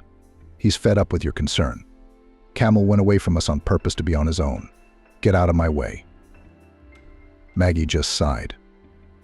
Maybe Stephen's right about something, but Camel's not so independent. Not in every way. Of course, they were still providing for him fully. Life in the capital isn't cheap, but his parents could afford to make their student son's life as comfortable as possible. Rent for an apartment, monthly expenses not a small sum. At Camel's age, Stephen never dreamed of such a thing. As a student, he worked, while Camel could rest and study. The problem was that the boy needed more and more money. His father had set a monthly limit for him, and that amount was many times the average salary in their town. Stephen rightly thought that Camel should have enough money, but this was not the case. Camel repeatedly asked his mother to send him money.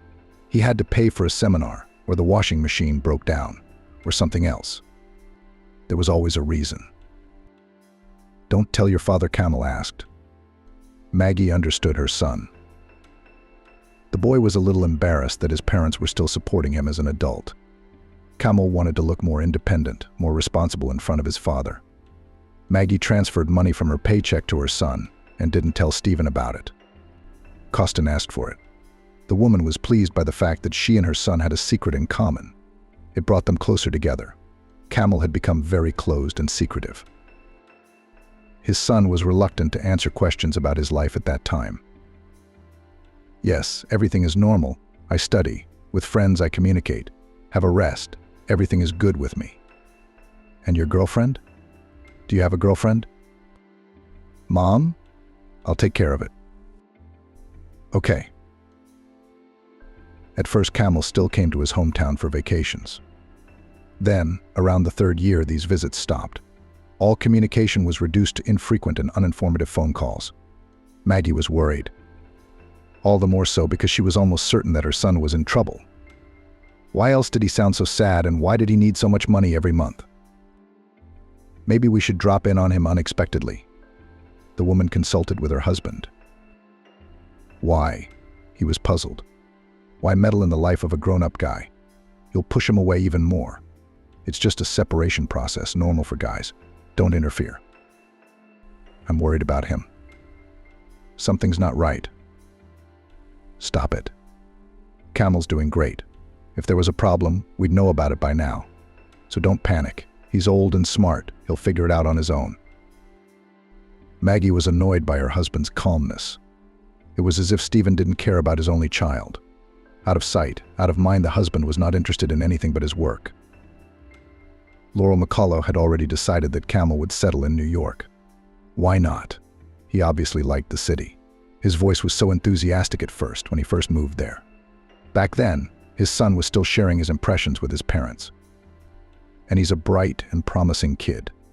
He's the kind of guy who's going to make it in New York.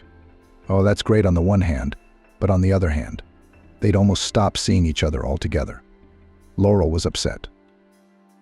Her son hadn't shared his plans with her. One thing that pleased her was that Camel's aloofness and coldness seemed to have gradually disappeared. His voice sounded friendly again.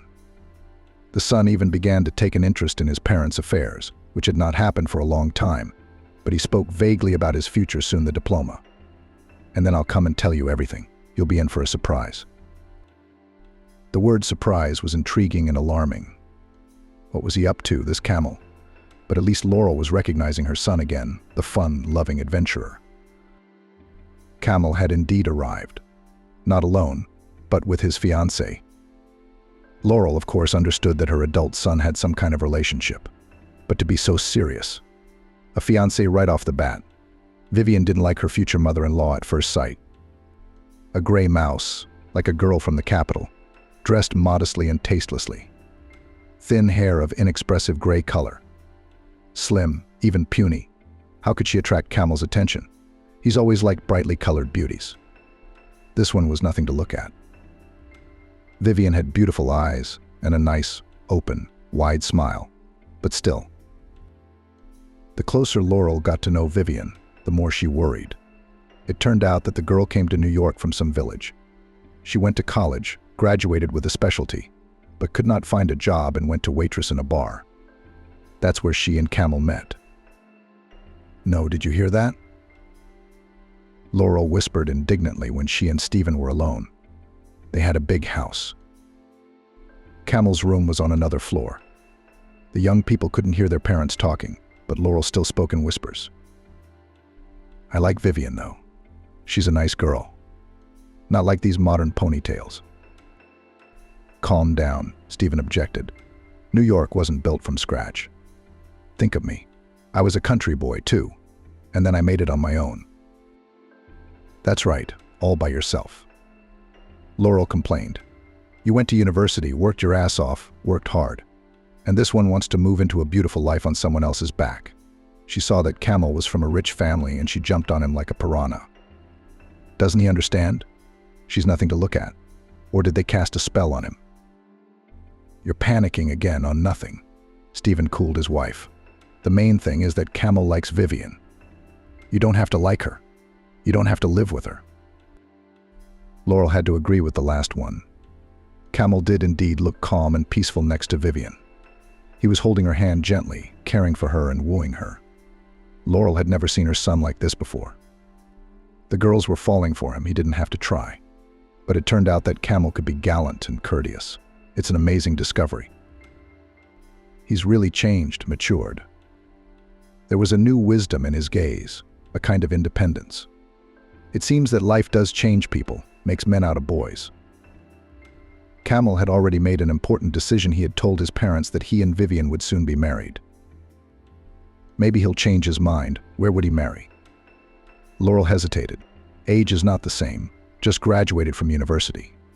Now he should think about his career, not about marriage. But even here, she did not find understanding from her husband. Well, You've got to be kidding. Stephen reminded her. When did you and I get married? I was still in school, we were even younger. I am a professional editor with a degree in philology and 20 years of experience. Here's my version of editing a text.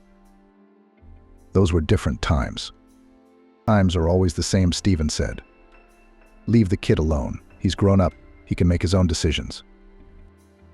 Camel and Vivian moved into Laurel McCullough's mother's apartment. The place was empty anyway. The woman didn't mind.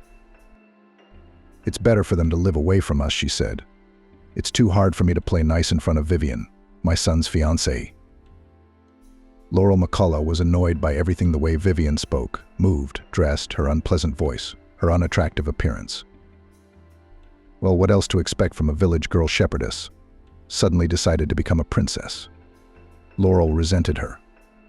Vivian's stories about her family and fate were depressing, and Laurel didn't even have anything to latch on to. The girl had been born into a large family. Her childhood and youth were spent in the village, herded cows, worked in the field, in a word, a peasant with all the consequences. Vivian's intelligence obviously did not shine, but she had a lot of ambition. Otherwise, she would not have gone to New York to conquer the city. She had a mediocre education, some culinary school. She worked as a maid in a hotel, then got a job as a waitress in a bar. Laurel realized the girl's family was in dire straits. Her father had a stroke. The mother worked alone. Of all the children, Vivian was the oldest. Her younger siblings were still in school. So Vivian was the only one who could help her parents in any way. And she did, sending them almost all the money she earned. What a good girl. Stephen marveled when he heard about it. And I was thinking that Vivian had a good job, Laurel said cynically. She sends her wages to her family, and Camel keeps her. Good girl. She's gone, and she looks like a Roman girl. A wolf in sheep's clothing. The young settled in New York. They were not going to return to their hometown. Vivian now did not work at all, was engaged in the house, attended some courses. Sort of like a fitness trainer studied, as from childhood she loved physical education. I'm going to earn money, the girl said. It is my dream to train people, to make them healthy and beautiful. But Laurel understood everything. Laurel McCullough knew this breed of woman. She'd been there. They create the appearance of vigorous activity, constantly learning something to later supposedly earn. They study psychology or manicure. But in the end, they sit on their rich husbands' necks all their lives. Camel, on the other hand, quickly found a job. With his education, it's no wonder. He was hired by a local oil company as a corporate lawyer. The pay is more than good. He got an apartment. Live and enjoy. That's what young people did. They lived soul to soul. Sometimes they met with friends, occasionally went on vacation and looked quite happy. Laurel was happy that they kept quiet about the wedding. Maybe they will live and disperse, open their eyes, she thought. Camel's age is not small, and I tried to accurately convey to my son the true state of affairs. But Camel didn't like it when his mother said bad things about his fiancée. Vivian is the best person in the world, he said. She's done so much for me. You can't imagine. She's the only one who makes me feel happy. Did that lying country girl do a spell? Laurel was angry, but she couldn't help it. Camel still showed his character, his tendency to adventurism, his passion for adventure. The calm, quiet Vivian sort of balanced him out. That was good, except it still wasn't the kind of daughter-in-law Laurel dreamed of seeing. Although maybe it's too early to worry, she reassured herself. About the wedding, the young people are not yet stuttering. Then it turned out that Camel and Vivian had long been husband and wife. They signed quietly, said nothing to anyone, and lived happily ever after. Laurel found out by accident. Vivian finished her courses and got a job at the local sports club. Laurel went to the page of this institution and saw a photo of Vivian, under which their last name was displayed. Laurel called her son and demanded an explanation. Yes, Vivian and I got married. Camel didn't deny it. She took my last name. I will try to keep the text as close to the original as possible and follow your instructions. Why didn't you tell us anything? Maggie asked. Why? Smiled Kamel. so as not to worry you for nothing? I can see that you haven't accepted Vivian. So we decided to get married, to make it just for the two of us. We didn't want a big celebration. After that conversation, Maggie McCullough was very upset. How? How could they do such a thing? What would she tell people now? She had dreamed of having fun at her son's wedding. From the moment she first held him in her arms, she had even thought of her own hair and makeup. And the relatives have long been interested in when the solemn event. Everyone was counting on a big celebration. And now it's such a disappointment. It's all Vivian's fault. She's a cunning country girl. She knew the groom's parents were against her. She was afraid of a confrontation, so she did it quietly. They're country folk, and from a family with many children, so they're not lacking in cunning. But Stephen was as calm as ever about his son's decision. We must respect Camel's choice, he said. He's an adult. Respect, they covered their indifference with plausible reasons. Stephen is all wise and noble, but in reality he doesn't care about Camel and his fate, as long as everything is going well at work. But there's still hope, Maggie thought. Maybe Camel will come to his senses. Even more likely, as long as it's not too late. Otherwise, that Vivian will have a baby, and that'll be the end of it. Camel will be in bondage for the next 18 years. And then there's Stephen, like a fool, honestly. When Camel and his wife come to visit, he starts talking about grandchildren. When are you going to make us happy with heirs? Vivian smiles embarrassedly, as usual, playing modest. And Camel answers frankly. When the time comes, we'll be happy. For now, Vivian wants to work, to gain experience. Then she can go on maternity leave. But at least the mother-in-law was in agreement with her daughter-in-law. Maggie was happy with Vivian's decision. It's a good thing. The longer they didn't have children, the better. It seemed to Maggie that without children it would be easier for Camel and Vivian to part, if anything. Those things were always harder with children. But there was no question of parting, although Maggie McCullough, for her part, was working hard to get her son's eyes opened as soon as possible. Does it work honestly? She asked. Your wife sends all her wages to her family and lives on your money. That's not the way a family does things. We don't demand anything from you. Mom, what are you comparing? Are you and Vivian in different situations? They don't have enough money to feed their kids. Vivian's father is still recovering from his stroke. Her mom takes care of him, works, takes care of the kids. What's not to help? Your father and I didn't fall out of the sky. We worked and labored together, and her parents lived in the countryside. They gave birth to children without thinking about the future. Who's to blame now? Nobody's fault, Camel answered. They don't ask for anything. We help ourselves. Mom, I love Vivian and I want her to be happy. How can she be happy if her family is in trouble? So we're helping. It's the psychology of people. Maggie continued to grumble, the habit of living at the expense of others. That's all. And children, by the way, adopt their parents' lifestyle. Mind you, children always look like their parents. It's genetic. And what about me? Camel smiled. He always diffused the tense atmosphere with jokes. How did you get to be such an asshole? You're serious, determined. And me? What about you? You're just a very talented, bright, charismatic person. Not a jerk. If you were a slacker, you'd have dropped out of university, not finished your studies, and generally lived like a major on your parents' money. And you've accomplished so much. Dickhead Camel jokingly hung his head. Camel had mentioned more than once that if it hadn't been for Vivian, he didn't know what would have happened to him. But what exactly had happened, Maggie McCullough did not know. Her son didn't want to tell her, and it was useless to pry into his soul. He would immediately close himself off. But Maggie suspected that Vivian simply set up some situation, took advantage of the troubles in Camel's life, and maybe even directed them herself, and then acted as a savior. She would do it. She was a very strong and cunning opponent. Camel shut down talk of his wife at the drop of a hat. He was clearly under her influence. But this can't go on indefinitely, thought Maggie. Camel's intellect has been a great asset since he was a child. One day the hormones will subside and he will realize everything.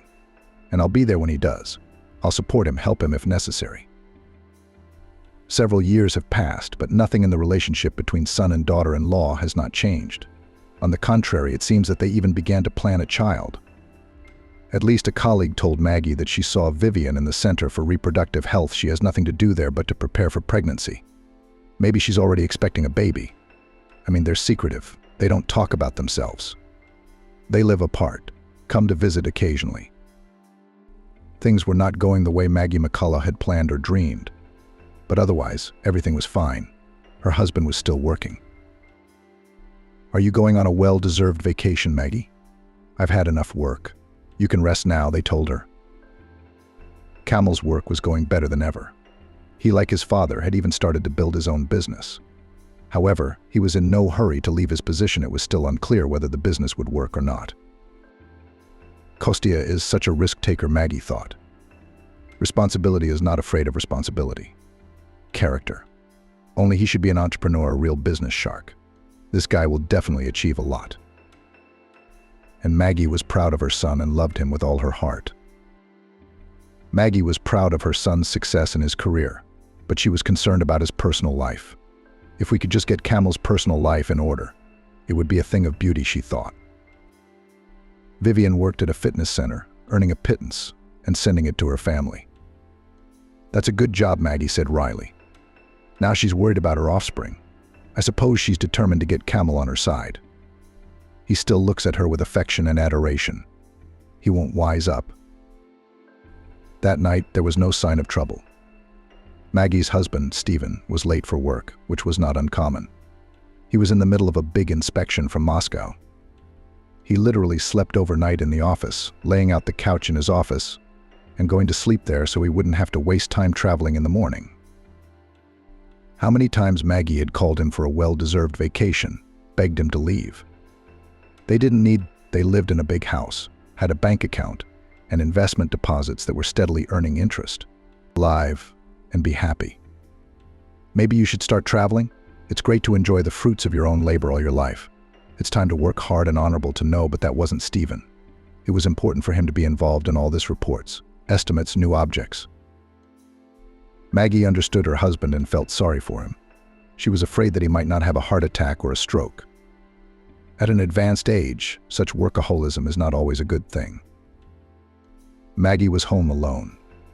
She watched a TV show, read a book, talked to a friend, complained to her about her poor daughter-in-law, and willful young people. I just pressed the hang-up button, but the call came again. An unfamiliar number popped up on the screen. Strangers don't call at this late hour. Hello, came a cheerful, too formal male voice in the receiver. Petrov Konstantin Stepanovich, who do you know? This is my son, Maggie said with cold horror. Her heart was clenched by the icy hand of anxiety for Camel. What had happened? Had he been in an accident? Had he gotten drunk behind the wheel? Was he coming back from some party? Maggie gasped. It was just like Camel. Despite his great intelligence and ability, he often behaved carelessly, like a teenager. His son might as well have gotten behind the wheel a little tipsy, even though both parents had taught him safety rules from childhood. But Camel is Camel, that's all there is to it. He always had an adventurous spirit and ignored many rules. How is he? Is he alive? Maggie's heart was pounding in her chest so hard it felt like it was about to burst out. Alive. He suffered minor injuries. He's being treated by paramedics right now. But his wife is much more seriously injured, came a voice in the phone. You're her mother-in-law. We need someone to come to the hospital, bring documents, the girl to answer the doctor's questions. We got through to her parents, but they live far away. Sure, Maggie replied immediately, frantically thinking about how to get into Camel and his wife's apartment. The papers were still in there somewhere. They'd have to find the keys. The main thing was that Camel was alive and relatively healthy. Vivian was a worry. It looked like she'd been badly hurt. Maggie dreamed of her son divorcing his wife. But that was not the fate she wanted for her daughter-in-law. Finally, Maggie found the keys to her mother's apartment where the young couple lived. She called a cab. It was only then that she realized she hadn't told her husband Stephen about the accident. She decided not to disturb him so late. She would tell him later, when the situation was clearer. The rest of the problems would be dealt with as they came up. It was the first time Maggie had been alone in her son and his wife's apartment. In the past, they'd only come here on holidays, birthdays, New Year's Eve. Her daughter-in-law always set a beautiful table. Maggie had to admit that Camel's wife was a wonderful hostess. Yes, Vivian was indeed a good hostess. Not a speck of dust in the rooms, everything in its place. Maggie went into the young couple's bedroom and, overcome by a sudden embarrassment, opened the sturdy closet. Still, it was a little awkward being in someone else's apartment. So what could a person need in a hospital? A nightgown, pajamas, towels, Maggie thought frantically, gathering a bag for her daughter-in-law. A folder of Vivian's papers was also found here in the closet. Thoughts were churning in her head, overshadowing each other, making it hard to concentrate. Camel was the culprit of the accident. He wasn't hurt. But with his wife, I wonder if it's as serious as the policeman said. Maybe he exaggerated? And if on the contrary softened the blow, if Camel is now seriously injured? Maggie finally packed her things and called a cab. It was late. The cabbie sped down the deserted streets to the hospital. In the lobby, she saw her son at once. He was sitting on a bench, bandaged to the shoulders, pale but alive. "Mom, it's my fault." Camel hugged her tightly. "It's my fault that Vivian is on the operating table right now. Her head is all smashed up. The doctors say there's almost no chance. If anything happens to her, I won't live. I'm telling you that for sure." "Well, take it easy," Maggie exhorted her son. "It might still be all right. Vivian is healthy. Her body is strong. Besides, you're both to blame. Not just you. Why did she get in the car with you drunk? She's responsible too." "What are you saying?" Camel pulled away and looked at his mother with wide-open eyes. "It's my fault, just me. There is no forgiveness for me. Only if she survives, or else I will follow her and leave." Just then, a uniformed man approached. "Camel, you've been treated. You can go home. Now we have to drive to the police station to give a statement." "I'm coming with you," Maggie thought back. She was scared for her son. Yes, physically he was hardly hurt, but his morale left a lot to be desired. And now they were taking him to the station. It was unlikely that the police would spare the feelings of the perpetrator of the accident. "It's unnecessary," replied the policeman firmly. "There's nothing for outsiders to do there." Camel left, and an anxious Maggie McCullough began to look for a doctor to find out something about her daughter-in-law's condition. No matter how the woman felt about Vivian, she felt genuinely sorry for the girl. And the once unfriendly mother-in-law prayed fervently, asking that Vivian survive. After all, otherwise Camel, so impulsive and emotional, in the heat of the moment can do something stupid. Vivian's doctor was in surgery at that moment. A whole team was fighting for the girl's life. The orderly, who already knew the situation, took Maggie for a relative of the victim and generously shared the details. Well, this poor girl, drunk behind the wheel, sat down. They say he flew under 200 kilometers per hour and flew straight into the pole. He took himself out from under the impact. His instincts worked. The passenger seat took the brunt of the impact. And the girl's dead. He killed her, you goddamn freak. Maggie felt a twinge of anger at her son, but she must get used to it. Camel was indeed to blame. "Who knows?" the nurse continued. "There's a 50-50 chance of that. I've worked here for a long time. I've seen it many times. Miracles happen. The hopeless survive and recover. And vice versa also happens. Everything seems to be fine, and a person goes away. Just you wait. The operation will be over. Luke Swan will come out to you." The operation took a long time. Maggie had time to call her husband Stephen and tell him everything. He rushed over. It was calmer waiting together. Anxiety and fear split in half. But Maggie McCullough soon asked her husband to go to the station. Camel was all alone there, in an unknown state. There was no telling what might happen to him. Her husband nodded and left. Maggie was alone again. At last, a tired and angry doctor came out to her. "Are you a relative of Vivian's?" he asked. Maggie scrutinized his face, trying to understand what news this man was bringing. She nodded. "Well, we did the best we could. The girl survived the surgery. Now everything depends on her body. If she survives the 3 days of crisis, she'll live, but it will take a long time to recover. But there are no guarantees. Isn't there anything we can do to improve her chances?" "We have nothing. We've utilized every resource we have, but we're not New York. We don't have the equipment, the drugs. We can get anything, any money, you just say the word. We don't need anything yet. All we need is patience. And the agonizing days of waiting began. Maggie McCullough shuddered at every phone call. What if it's from the hospital? Camel was under investigation. The outcome of the case depended on Vivian's survival. He could not stay in the apartment. Everything there reminded him of his wife. So he lived under the care of his parents in their house. The young man didn't eat, didn't drink, and didn't even seem to sleep. He was hunched over, pale and gaunt. Camel was silent, but his mother Laurel saw that her son was tormenting himself, blaming himself for what had happened, cursing, scolding him with the last words. Of course, all this is fair, but it was very painful for Laurel to look at her child in such a state. She could not find words to comfort him. He didn't see or hear anyone at all. The only thing keeping him in this world seemed to be the possibility that he might be of use to Vivian when she came to her senses. She'd need help, rehabilitation, and Maggie was telling her son that he had to be in shape when Vivian woke up. They'd need money and strength to get her back on her feet. But Maggie herself wasn't sure her daughter-in-law would make it. Every day she called the hospital more than once to check on Vivian's condition. There was no good news. The girl was having periodic seizures. Her life was hanging by a thread. Finally, the crisis period passed. Vivian was still alive, but she did not regain consciousness. The girl was in a coma. But we can't do anything about it, the doctor said. We don't know how long such a state can last. Maybe the girl will not come out of the coma at all. But we have to do something, right? We keep her alive. We're working with proven schemes. We don't have a lot of resources here in the region. We're a long way from modern medicine. So why don't we move her somewhere else? LA. To get her some help. We could try. But there's no guarantees, and it's not a cheap endeavor. We're not poor, we'll find the money. I doubt it, the doctor shook his head.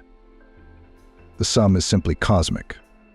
One transportation of a person in this condition will cost as much as an apartment in the center of our city. Maggie had asked for an estimate, though. Luke Swan nodded his head in agreement. It'll be ready by tonight. You'll be hired. Until evening, Maggie lived in hope. The doctor said there was a chance. She would do anything to make her son happy so that he could move on with his life in peace. Who would have thought a month ago that Maggie would work so hard for her daughter-in-law? On the other hand, it's a shame for the girl. Too bad it's true. But it was because of Camel that Maggie was digging her hoof into the ground. Her heart chilled at the thought that her son might do something to himself. The amount of money Maggie had been told that evening was simply prohibitive. Yes, they were not beggars, but they were not multimillionaires either. And the bill was exactly $1 million, an unaffordable amount for their family.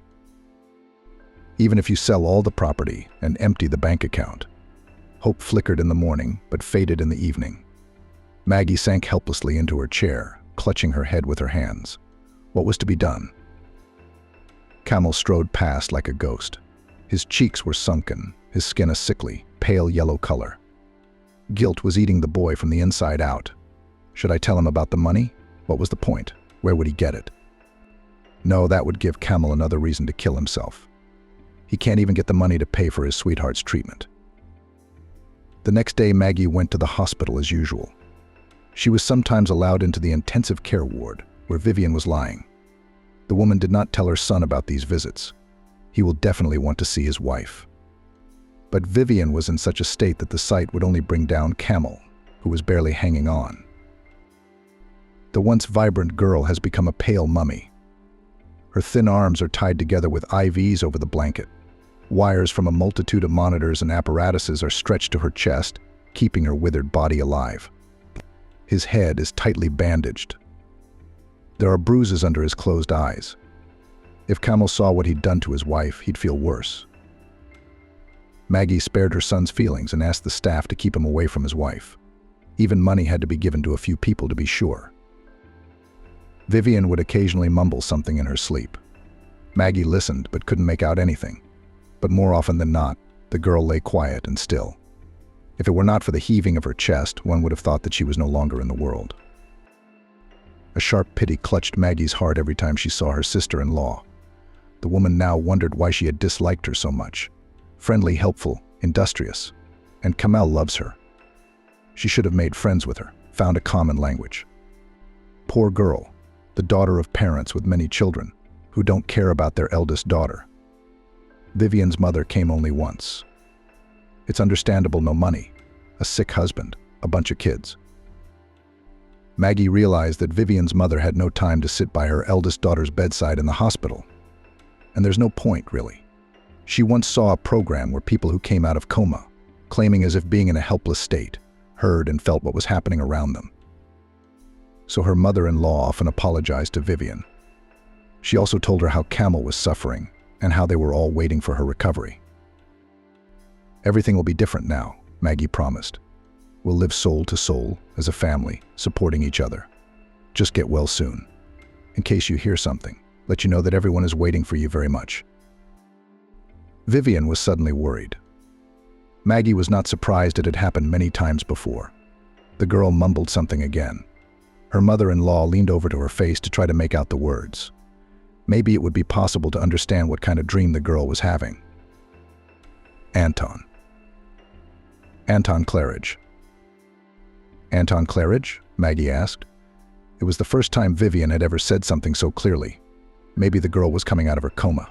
Anton. Would he help? Maggie rushed to fetch the doctors.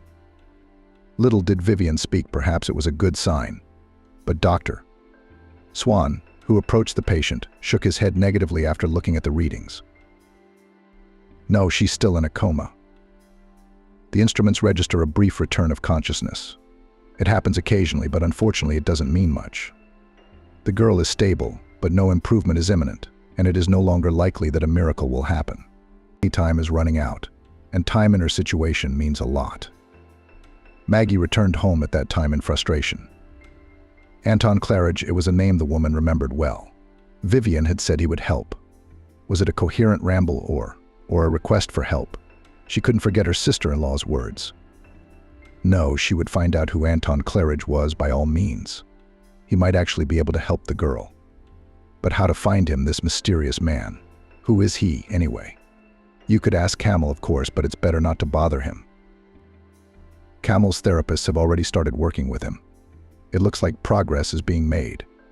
A careless word could undo the work of the therapists. Maggie would find out for herself.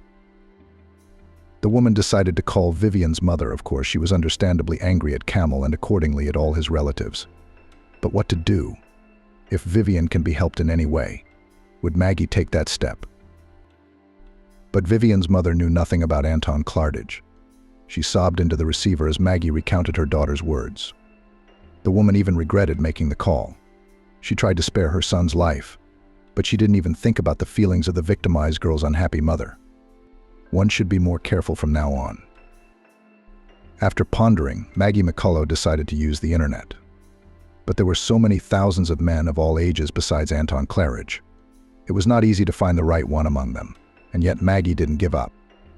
She studied the social pages of these men, hoping to find some connection to Vivian. Help came when she didn't expect it. One day, as usual, she went to the hospital to see her sister-in-law. Now Maggie listened with special care to her occasional words and phrases. There was little chance that she might give some clue again, but in vain. Vivian no longer said anything of the kind and generally more often lay quietly, as if in a deep sleep. That morning in the intensive care ward, Maggie saw a young woman with tearful eyes. "Who are you?" "Exactly," Maggie asked the visitor. "Why did they let you in here? Are you a relative?" "My cousin's sister," she nodded. "And you must be the mother-in-law. I was told that you come here often, worrying about Vivian, helping the staff to take care of her, buying everything she needs. You may be the mother of that bastard, but you don't have any negativity towards me. I think you raised him right. He made his own choices." "Nice to meet you," Maggie said automatically. "Oh, I didn't introduce myself. My name is Lily.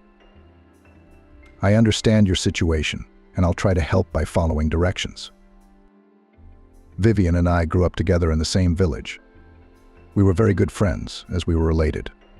We went to New York to pursue our dreams. Except I was more fortunate. I went to school, got a good job, and she had a life that happened to her. So you and Vivian talked to each other a lot in New York? Maggie McCullough asked. Of course, we were thick as thieves. Then our paths diverged a little when we both got married, but she's still very close to me. I came to visit as soon as I could. When it happened, I was in labor and delivery. That's why I couldn't make it. Now I've finally made it.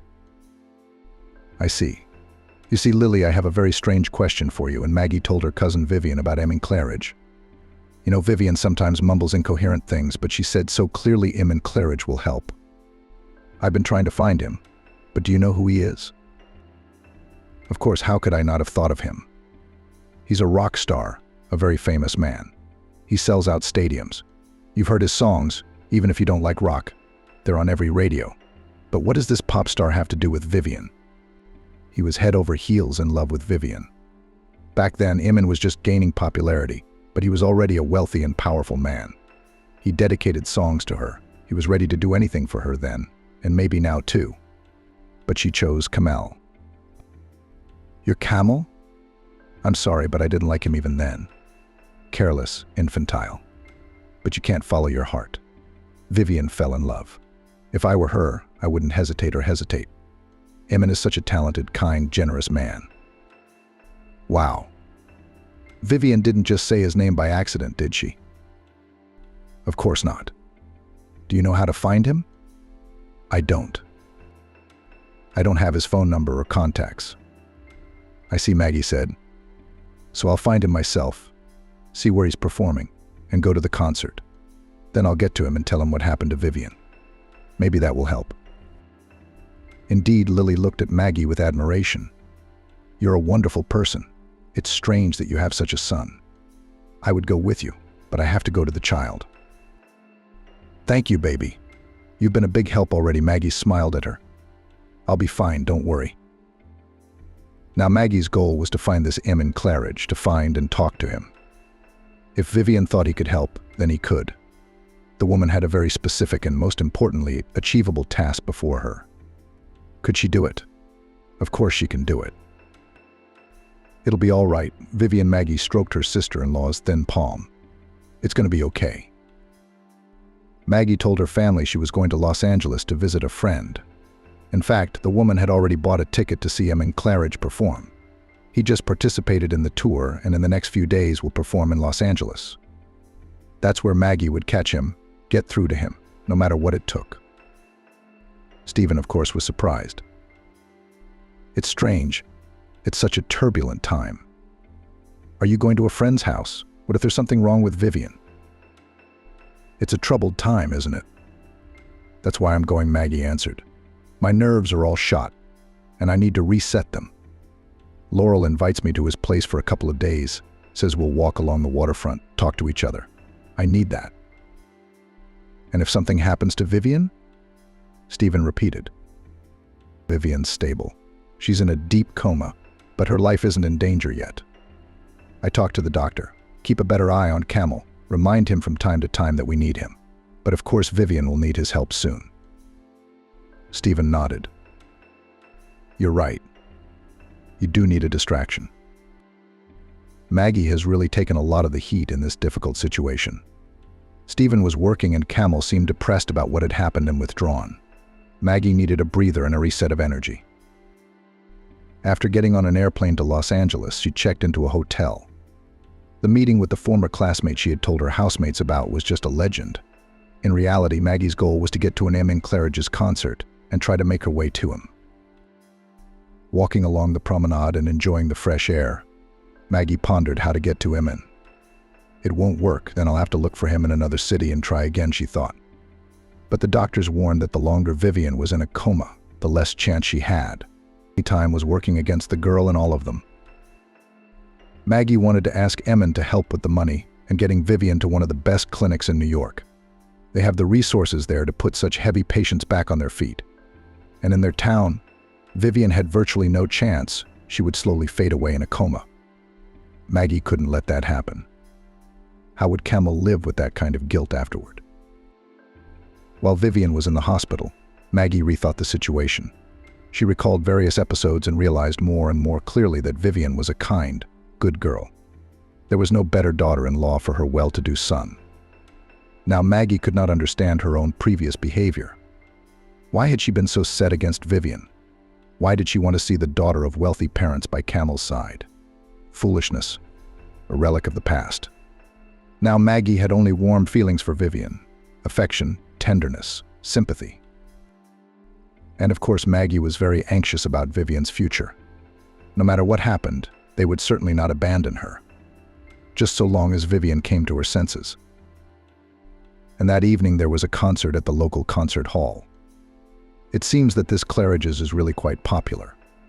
There were several doors open at once to let the audience in, and a long line lined up at each one, with McCullough at the tail end of one of them.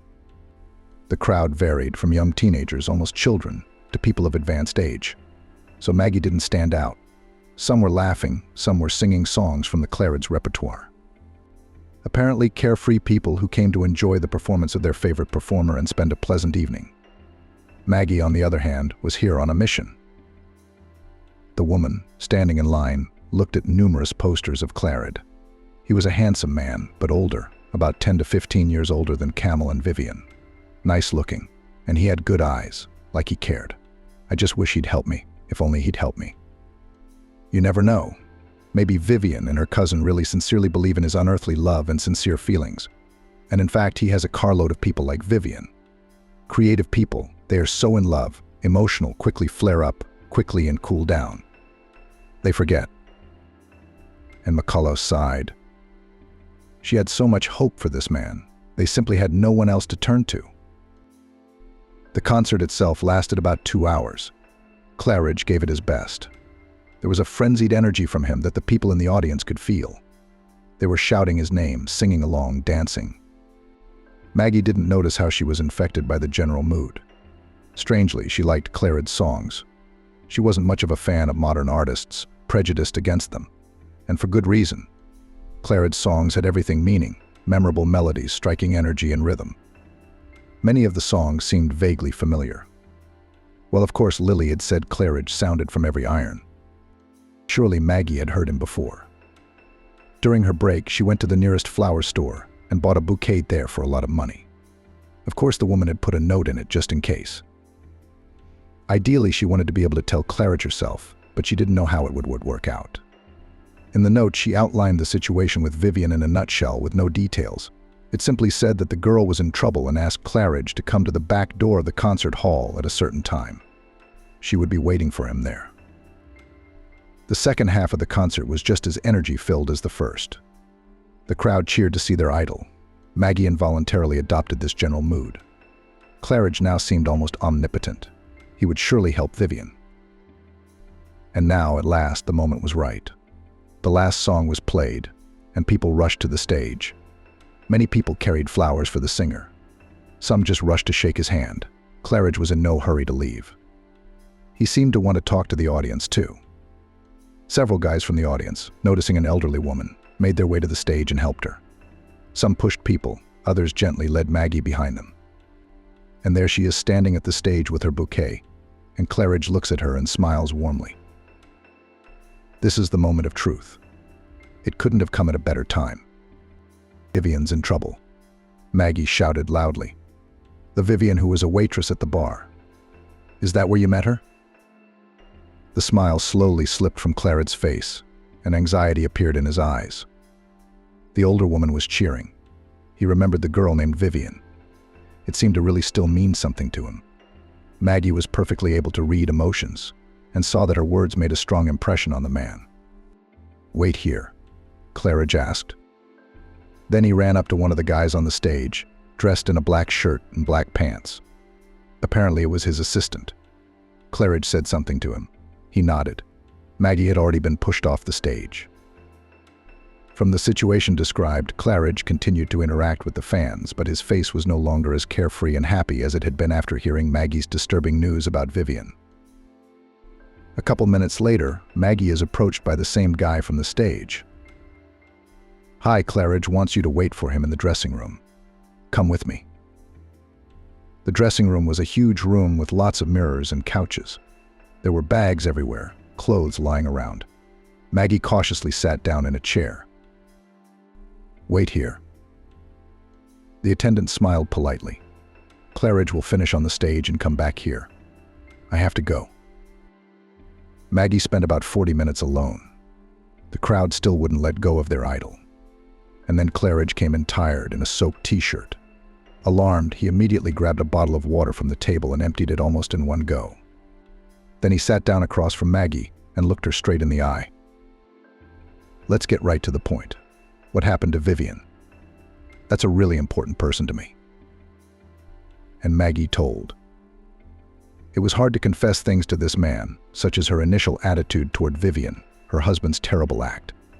Claridge listened attentively, didn't interrupt, just listened and nodded his head from time to time. Next to this strong man, Maggie, to her own surprise, felt calm. Now that he knew everything, everything would be all right. She'd done the most important thing she'd gotten through to Claridge. He would surely think of something. Beautiful, correct facial features, confident look, charisma, money, talent. Vivian was right to fall in love with such a man. Even her own husband, a young girl, could prefer a man like Claridge. Yes, if Maggie had been younger, she would have fallen in love with him herself. Surprisingly, this fact proved once again that Vivian was indeed very fond of her husband. Maggie did not suspect her of greed. "Poor girl," Claridge said when Maggie had finished. "Who would have thought she would have such a fate?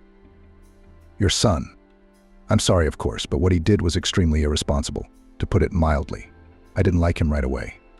I didn't know what Vivian saw in him, but she loved him with all her heart. Maybe even felt sorry for him. She has a very kind heart." "So will you help her?" Maggie McCullough asked. She wasn't going to defend her son or change Emmeen's mind. Her goal was something else entirely. "Of course, I don't have that kind of money readily available right now, but I'll do a benefit concert in LA and get some friends to do the same. In 3 days, we'll have the money, and I'll organize the whole thing. Transporting Vivian, getting her into the clinic, finding the best doctors for her. We'll get her out," Emmon replied. "You are a wonderful man." Tears came to Maggie McCullough's eyes. She cried with relief and joy. Had she really succeeded? Would this powerful and strong man really save Vivian? "Do you know our story?" Emmon suddenly asked. A slight smile touched his lips, which immediately brightened his manly face. In general terms, Maggie McCullough smiled back. "But I'd like to know more. I wasn't so famous then, but I was already performing. I was already making money, already had an audience. I used to go to the Rock Bar a lot, and I had a lot of friends there. Before that, I liked the place itself. It was an amazing place. But now, unfortunately, it's not like that anymore. I immediately noticed the pretty waitress with wide open eyes. She was special. She had this amazing energy about her. Vivian always smiled at the customers, no matter how tired she was. The girl could calm a cranky client with one look or word and make him smile. Caring, gentle, alert, and beautiful, of course. I once realized that I purposely began to adjust my visits to the Rock Bar to get into the shift of this waitress. She had a strong effect on me. A man wanted to see her eyes, hear the girl's voice. Sometimes they exchanged jokes, sometimes laughed together, but Emmon did not dare to openly express his sympathy. It seemed to him that it might disturb the lightness of their budding relationship. Emmon, under the impression of the young, beautiful waitress, even wrote a few songs that quickly became hits. He was attracted to her and inspired by her. But the difference in age, the difference in social status, all this kept Emmon from recognizing her. What if Vivian was afraid? If this girl showed her sympathy in any way, a special sympathy, not her usual friendliness, Emmon would be the happiest man in the world. He would immediately confess his feelings to Vivian. He would have been able to make her life bright, carefree, pleasant. But no, Vivian clearly didn't see him as a potential mate. And then Emmon had a rival, which prompted him to take more decisive steps. It was Camel, a student. He used to show up at the bar a lot, all unkempt, with a vague look in his eyes. The guy would try to get drunk as soon as possible. Then this senseless body was dragged by a cab by one of his friends. Eamon understood perfectly well he does not get drunk just like that almost every day. The young man's life has clearly had some trouble. Nothing. The young will come to his senses, calm down. Who doesn't happen at that age? Or maybe his behavior will get him into trouble. That's just the way it is. But Vivian, beautiful Vivian, for some reason could not remain indifferent to the misfortune of this camel. Emin watched with envy as she sat beside the boy, stroked his shoulders, said something soothing. Camel at first didn't seem to take Vivian or her support at all. But then he began to smile, to answer her something. Their conversations went on for hours. What they talked about, Emin didn't know, but of course perfectly understood what was going on. Between the young people, clearly budding relationship. And Emin did not like it. He had already realized that he had the strongest feelings for Vivian that he had ever felt. She special Emin shook his head, looking at Maggie McCullough. I still think so. There's no one else like her. She just nodded. It was a pity the woman herself realized it too late. Her sister-in-law was truly a miracle. Sincere, warm, kind. Kamel gradually, under Vivian's influence and support, came to his senses. It was no longer a lost, permanently inebriated guy, but a very even handsome young man, witty, funny, lively. He and Vivian started dating, and only then Emin decided to act openly. There was no time to think about it, so he simply asked Vivian to sit down at his table one day. This had already happened, and more than once. The girl often sat down with some of the regulars, then to others to chat, laugh. She liked socializing. I told her all about me, Emin shook his head. Right there. What is interesting, I write songs, including about love. I never complained about my lack of eloquence. But here, I couldn't string two words together, stammering, trying to formulate phrases correctly. And she sat there seriously, looking at me and not saying a word. She let me speak, didn't interrupt me. It was an amazing moment. I wrote a hit song afterwards. I even played it today. People always love it. It touches people, I guess. Vivian listened to Emin, smiled sadly at him and said what the man knew already. She loves Camel, and Camel loves her. Without her, he will fall again, flying at breakneck speed into the abyss. Turns out Camel had been through an unhappy love affair. Some adult married woman had captured his heart and mind. They met, started dating. Young, handsome guy was a way for this lady to get away from the gray of everyday life. A fleeting diversion. But Camel fell in love for real. His mistress, which is quite natural, left the young admirer when she was bored with their romance, found a new friend, and Camel here sought her. When Camel realized that it was useless, he realized that this woman never had serious feelings for him. He started drinking heavily, almost got kicked out of university, didn't socialize with anyone. Vivian saved him back then. If it wasn't for her, that Camel wouldn't have stopped. He didn't have a chance. She got him out and him. He practically sent her to the afterlife. Maggie McCullough thought for a moment. Yes, indeed, she had sensed something was happening to her son when he lived alone in Los Angeles. But on the phone, Camel had reported in a casual tone that everything was fine and then immediately dropped the call. And that's what really happened. Personal drama. Vivian pulled him out, brought him back to life. McCullough should have been praying to her as a mother. Except they didn't tell her anything, the young ones. Camel probably didn't want to. And Vivian didn't seem to want to make a big deal out of what she'd done. When Maggie McCullough learned the truth, she felt even more for her sister-in-law. Wow, she rejected a man like a chicken. And for Camel's sake, she got the lad out of trouble and left the capital with him. Before Camel, she was lucky. Lucky as it is rare for anyone in the world to be lucky. The woman thought. She understood her son's condition better now. Vivian had saved him, and he had put her in such danger and put her in a coma. The weight of guilt now weighing on Camel's shoulders must be enormous. It's a warm September day. A couple of elderly couples and a young man and woman are walking along the promenade. Camel gently supports Vivian by the elbow. She is still very thin, but her eyes look meaningful and eager for life again. They are in Miami. The girl had never walked along this wonderful promenade before and was now enjoying the views. Vivian had finally gotten strong enough to be allowed to travel, only not far away and without a change of climate. She was bored with the hospital walls she had spent so much time in. Vivian wanted a change of scenery so much that her family arranged the trip for her. Maggie McCullough had chosen a place not far from their home. The waterfront had delighted her, and Camel on their last visit to this town. Even Stephen, leaving all his business behind, went with them. Emin kept his promise and organized several charity concerts. His musician friends helped him, and many of them did the same. Maggie was very grateful to these people. It always seemed to her that people like them, these celebrities, whom we see only on TV screens, are capricious, selfish. They do not care about other people's misfortune. But it turned out quite differently. It turns out that these are kind and sensitive men and women. The necessary amount was collected in record time.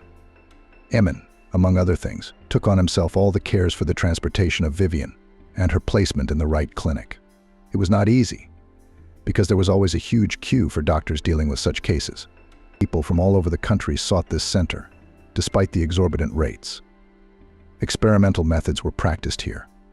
The project was not supported from the budget, at least not yet, but the results were inspiring. Seeing Vivian in the hospital bed, the sturdy grown man almost cried. He looked at her with such tenderness, stroked her hands so gently. Maggie McCullough's heart was breaking at the sight of this scene. Emin still has some feelings for Vivian. He has a spouse, 2 children, but something else is clearly left. Maggie and Camel settled near the medical center where Vivian was now being treated. Stephen went home. He had to work, but mother and son stayed close by and visited the patient every day. The day Vivian came to her senses was a day that Maggie McCullough would always remember. On the morrow, nothing heralded such joy. Maggie and Camel were going to the hospital as usual. And then the call came. They were asked to come quickly, for Vivian had opened her eyes and was trying to speak. The girl immediately recognized them as soon as they burst into the room. Her eyes reflected first relief that her loved ones were near, and then joy. The doctors had made no guarantees, had warned that Vivian might be different, and had even said that she probably would be. But in front of the astonished Maggie McCullough and Camel was she, the very same Vivian. There could be no doubt. Vivian was not going anywhere. Everything would be all right now. Emin had also visited Vivian in the hospital after she woke up. Maggie didn't know what they talked about. It was none of her business. But the woman was open to the possibility that the girl would go to Emin or just leave. After what Camel had done, she had a right to resent him. Vivian almost died because of her husband's carelessness.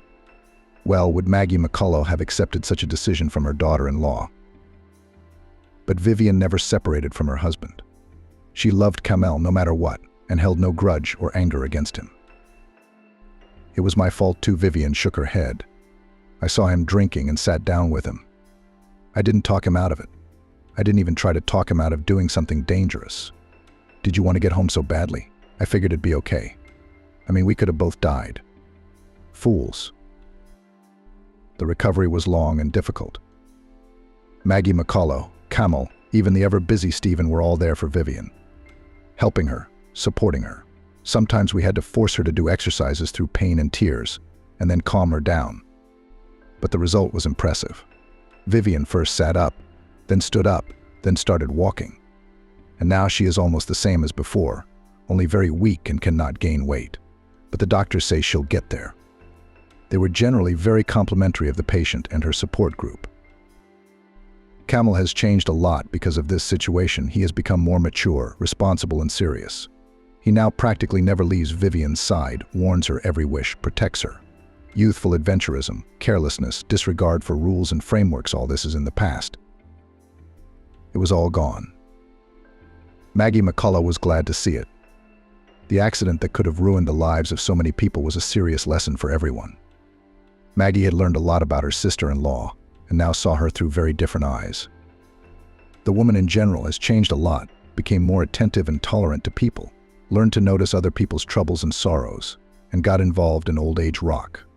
Now Maggie McCullough was a loyal fan of Emin. His songs, it turned out, were so deep, they had so much meaning. One of Emin's compositions was exactly what was playing in her headphones right now at this moment. Maggie smiled. Late for work, Jessica saw her husband, who should be home, deciding to follow him. Jessica walked down the city streets, keeping her eyes on the backs of passers-by. For the first time in her life, she, an adult family woman, was following a man, and that person was her husband Alex. Was Camila right? A colleague from work, who lived not far from this place, said she'd seen Alex a couple of times in a restaurant with a girl. A beautiful blonde, long-legged, stylish couple were discussing something animatedly. Occasionally, the lady stroked Alex's shoulder encouragingly. "You're wrong," Jessica said confidently. "Alex and I have always had a trusting, close relationship. We share our joys and worries with each other, tell each other how the day went." No, of course, Camila's wrong.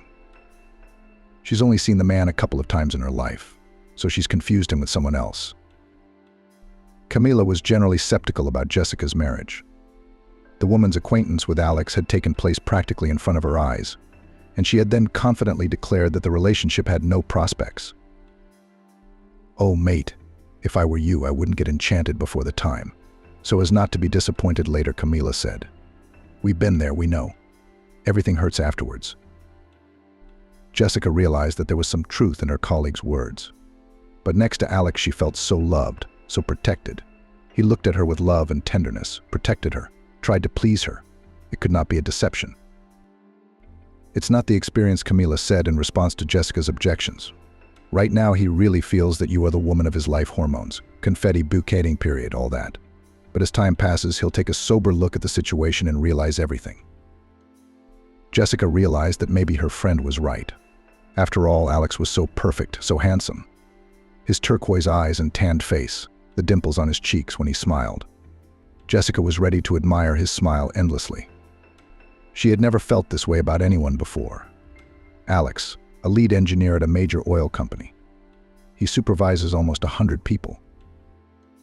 Alex is a smart, driven, grasping man. He had a prestigious university in the capital. He was offered to stay in Washington, but he did not want to leave his hometown. His elderly parents lived here. Alex was a late and only child. He couldn't leave his mom and dad. Having returned, he never once regretted it, in his own words. Alex's parents were wealthy people. His father, in the past a large by the standards of the city entrepreneur, the owner of a dairy plant, which brought large profits. Previously, he was allegedly engaged in the restaurant business in Washington, but after the birth of his son changed the occupation. The family moved from the capital to a quiet provincial town with developed infrastructure and good ecology. "I always thought it was better to raise children in small towns," Kimberly, Alex's mother, said of the move many years ago. Contrary to silly stereotypes, Jessica has an ideal relationship with her in-laws. In a way, they replaced her parents, although they were more like grandparents in age. Jessica vaguely remembered her mom and dad. They died when she was 5 years old, going for mushrooms in the forest, and did not return. The girl was taken in by her grandmother, her mom's mom, who gave her everything she could. Jessica adored her grandmother, but at the age of 20 she was left all alone. Her last relative was gone. She wanted the love and support of a close person by her side. Probably that's why she got in touch with Bernard, who at first seemed to be perfect. When the tragedy occurred, Jessica was in her 3rd year of study at the University of Economics. She got into university thanks to her grandmother. From childhood, she encouraged her granddaughter to study and strive for a better life. Their small family, in Bridget's opinion, was not poor. At least they certainly did not starve. But the grandmother always lamented that she could not take her granddaughter to show her big cities and other countries. The girl did not understand these worries. Bridget was quite satisfied with her life. "I traveled the world thanks to my work," she said. She had been a train conductor all her life and had visited many interesting places. Grandma loved to reminisce about those happy times, and her granddaughter simply adored her stories. "Well, what are your years? Everything will still be," Bridget wondered. "What's so interesting about traveling?" "Yes, Grandma's stories are fascinating, but why be upset that there's no money for traveling now? You can watch all that stuff on TV." Then, when Alex showed Jessica the world, she realized what Grandma meant. It was a pity that she couldn't share her impressions with her family. Alex is the best gift that fate has given Jessica. He literally changed the life and outlook of a woman. Next to her spouse, she always felt peaceful. They have been together for so many years, and nothing has changed all the same tenderness, admiration. Both have become each other quite dear. The household has not bogged them down, as many warned. Alex still looks at his wife with love, still tries to surprise and delight her. The prophecies of acquaintances about the futility of this relationship did not come true, including the predictions of Camilla. Or did they? Could this be the moment Jessica recognizes her husband from a different perspective? Why is he out on the street at this hour? Alex should be at home looking after their sick son. What's he doing here? Probably rushing to meet that blonde hottie of his Camilla told me about. Now Bridget was going to find out. Her heart pounded, starting to give her a headache. Jessica was used to trusting her husband with everything, and now, following him through the streets of the city, she felt a mixture of the most contradictory feelings: anxiety, excitement, shame, guilt all at once. Jessica didn't understand what her husband Alex was doing in the city center right now, but she knew one thing: he should be at home at this moment looking after little Carl. One of the twins was sick and didn't go to daycare today. Jessica couldn't take a sick day. She was busy at work, with reports and an inspection. But Alex could work remotely from home today, which in fact the man was supposed to do now, to work and look after his son at the same time. But for some reason he is here, hurrying down the wide street somewhere, and Jessica follows him to uncover his secret at last. If it was something work-related, Alex would definitely call me, warn me, and tell me, she pondered. Who did he leave Carl for? The baby is only 3. He can't be home alone yet. Besides, he's had a high fever since this morning. No, Alex is a sensitive and caring father. He adores his children and would never leave any of them in danger. Surely someone is with Carl right now, a nanny or grandmother, Alex's mother. But why doesn't Jessica know about this? And why was Alex suddenly here, in the center of town? His company's office is about 10 kilometers away, and Alex looks kind of weird. The man always goes to work in trousers and a shirt. There is a strict dress code. Now Alex was wearing jeans and a t-shirt. Jessica couldn't remember these things in her husband's wardrobe. Either something new, or on the contrary old and therefore long-forgotten clothes. Strange, of course. Alex never liked jeans and t-shirts. He preferred other, not brightly colored things. Right now he was wearing an orange polo. It was even more confusing. Jessica followed her husband's footsteps, noting more and more strange details: tattered trainers of an unknown brand. Strange, her husband Alex favored name brands. Not out of snobbery. No, that was not in the man's character at all. Despite his high earnings and brilliant career, just branded quality things were more comfortable for him. Where did he get those sneakers from the market? And in general, Alex looked different, a different look. Light stubble on his usually smoothly shaven face and tiredness. But of course it was Alex Push. Jessica would have recognized her husband in any image: the easy gait, the beautiful swarthy skin tone, the bright turquoise eyes that had once turned her head. She still admired them often. Alex kept walking forward, Jessica behind him. Why was he traveling on foot? His husband usually traveled by car. He wasn't particularly fond of walking. Jessica was already late for work. She'd left the office at lunchtime to get something to eat. Suddenly noticed her husband and, of course, hurried after him. It's no big deal, she thought. I've warned Camilla. I'll think of something to say to my superiors. It's not the first time friends help each other out. Camilla will cover. There's nothing to worry about. Finally, Alex turned into one of the restaurants, which were plentiful on both sides of the main street. Jessica froze. In her head again and again Camilla's words that she had seen her husband in a cafe with a beautiful blonde. A friend, a colleague, had told her about it just the other day. Jessica then was sure that Camilla was mistaken. After all, she at one time until the last did not believe that Jessica with Alex everything will work out. Her friend had repeatedly said that out loud.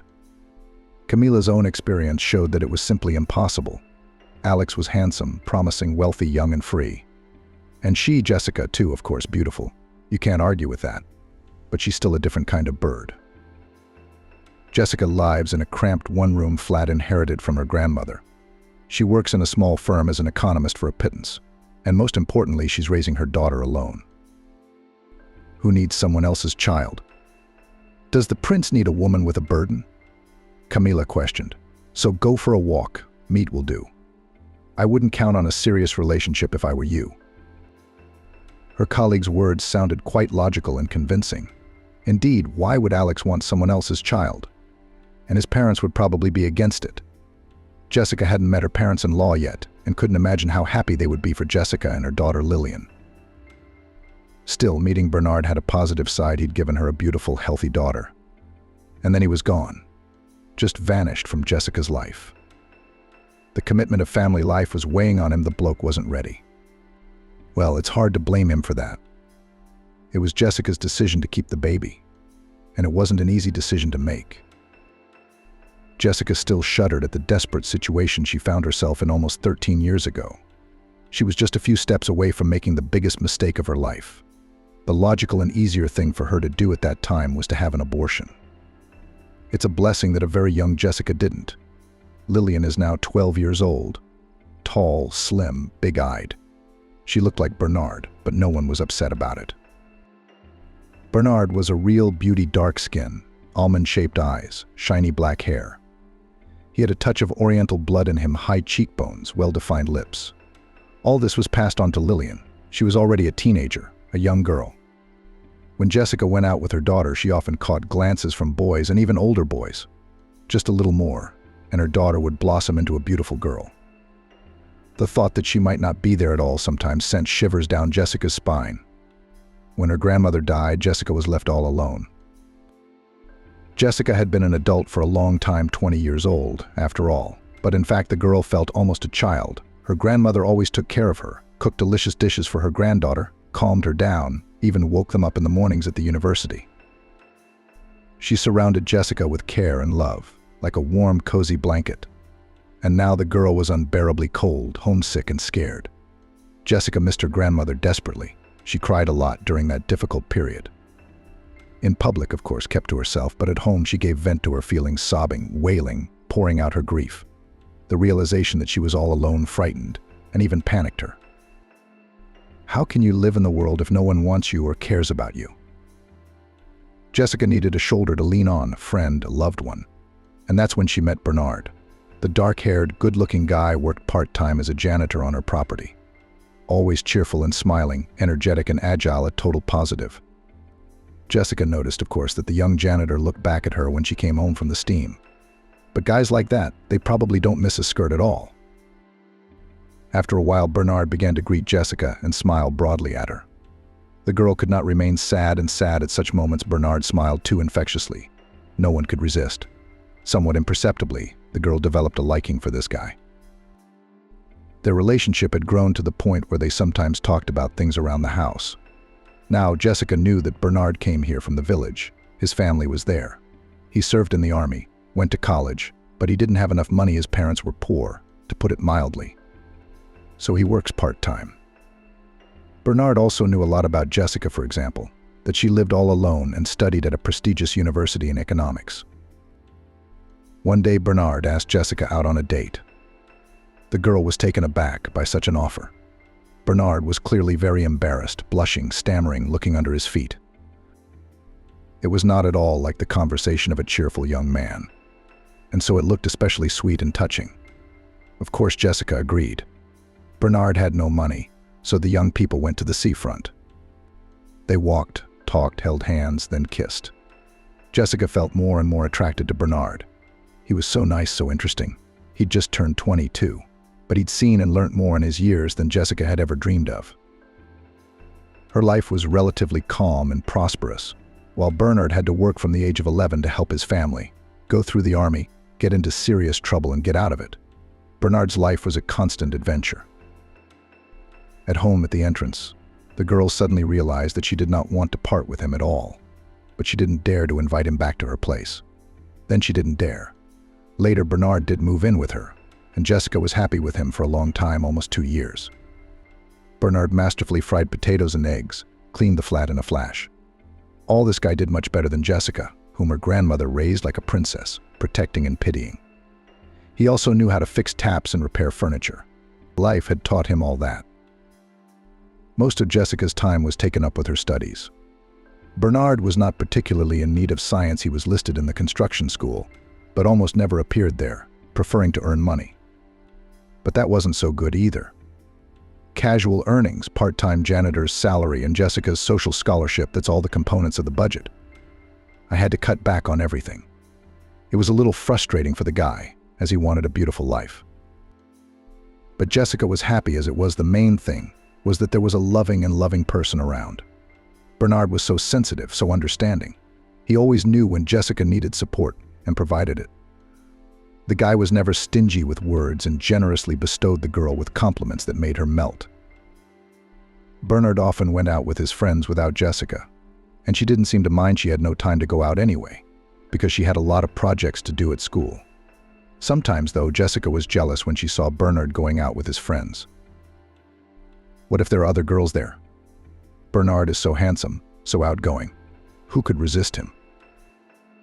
But the guy assured that he does not notice anyone but Jessica, and he does not need anyone at all. He's happy as he is. It's just friends, guys, sit around talk. It's like a holiday for us guys, you know. Jessica nodded, but still stayed home with a restless heart.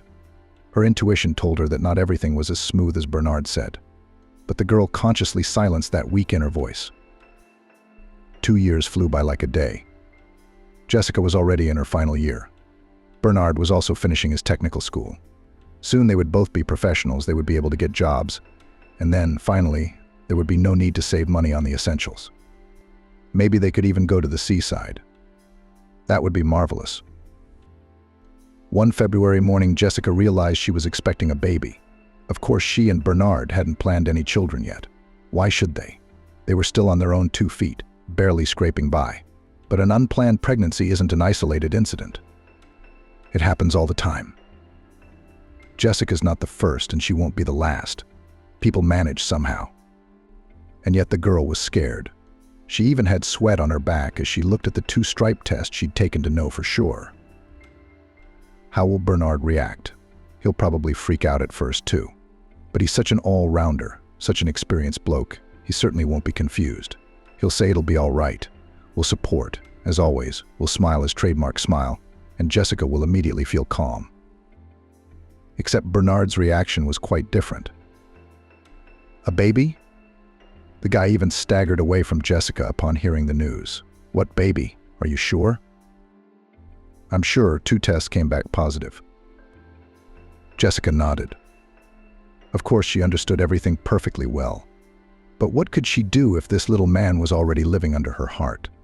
The girl felt disappointment and resentment. It seemed to her that Bernard's reaction would be quite different. You have to get money to live on somewhere, the boy said, as if he were talking to himself. Should I borrow it from Andrew? Jessica was startled when she heard the dreaded word. What are you talking about? The girl instinctively grabbed her still completely flat stomach as if to protect it. This was something she had never even thought about. Jesse Bernard pulled himself together and spoke in a gentle but firm voice. You realize we're in no position to be parents right now. What can we give to this baby? What are we doing on our own? We're almost done with our degrees. I could go to work on a construction site. You'll get maternity pay. We'll be fine. Jessica thought it was Bernard who was going to comfort her and say those words. But as it happened, she had to take the initiative. The news of the baby had knocked Bernard out of his depth. Of course, he would be ashamed of his cowardice later, but Jessica never reproached him for those phrases, though it was certainly very hurtful to hear. Bernard had convinced Jessica over and over again that they could not keep the baby. He painted depressing pictures of the future. He said he wasn't ready for that kind of responsibility. And at some point, the girl gave in to his persuasion. He's right about everything. They have no money, they haven't even got a job yet. They're cramped in a small 1-bedroom, and there's a baby. The baby needs a lot of money, nappies, medication, clothes, which babies grow out of at breakneck speed. Jessica will not be able to work for a long time, when the child grows up and goes to kindergarten. No one will want such a specialist without experience. Jessica went to the hospital with a heavy heart. In her bag, she had all the necessary things she had been told to take with her: slippers, dressing gown, nappies. Jessica would have to spend the whole day in the hospital. She would not be allowed to go home until the evening, and that was if everything was all right. There was a queue at the emergency room. Jessica sat on a couch in the corner and stared at people for nothing. She was trembling, and she could hardly contain herself. She wished Bernard were there to hold her hand, to stroke her back, to assure her that everything would be all right. But he was off on another part-time job. And rightly so, they need the money. Especially since this month they had to pay a large sum for this very procedure. Next to Jessica sat a woman in her 40s, well-groomed, beautiful, expensively and tastefully dressed. Exquisite manicure, fashionable haircut. Jessica thought she'd like to look like that in 20 years. Except this woman's eyes were very sad. A man approached the woman, probably her husband. You could tell they were a wealthy couple. "I've done the paperwork. You'll be called soon." He put his hand on his companion's shoulder. "Everything will be fine." For some reason, Jessica immediately thought that this woman also wanted to get rid of an unwanted pregnancy. Her spouse spoke the same words as Bernard.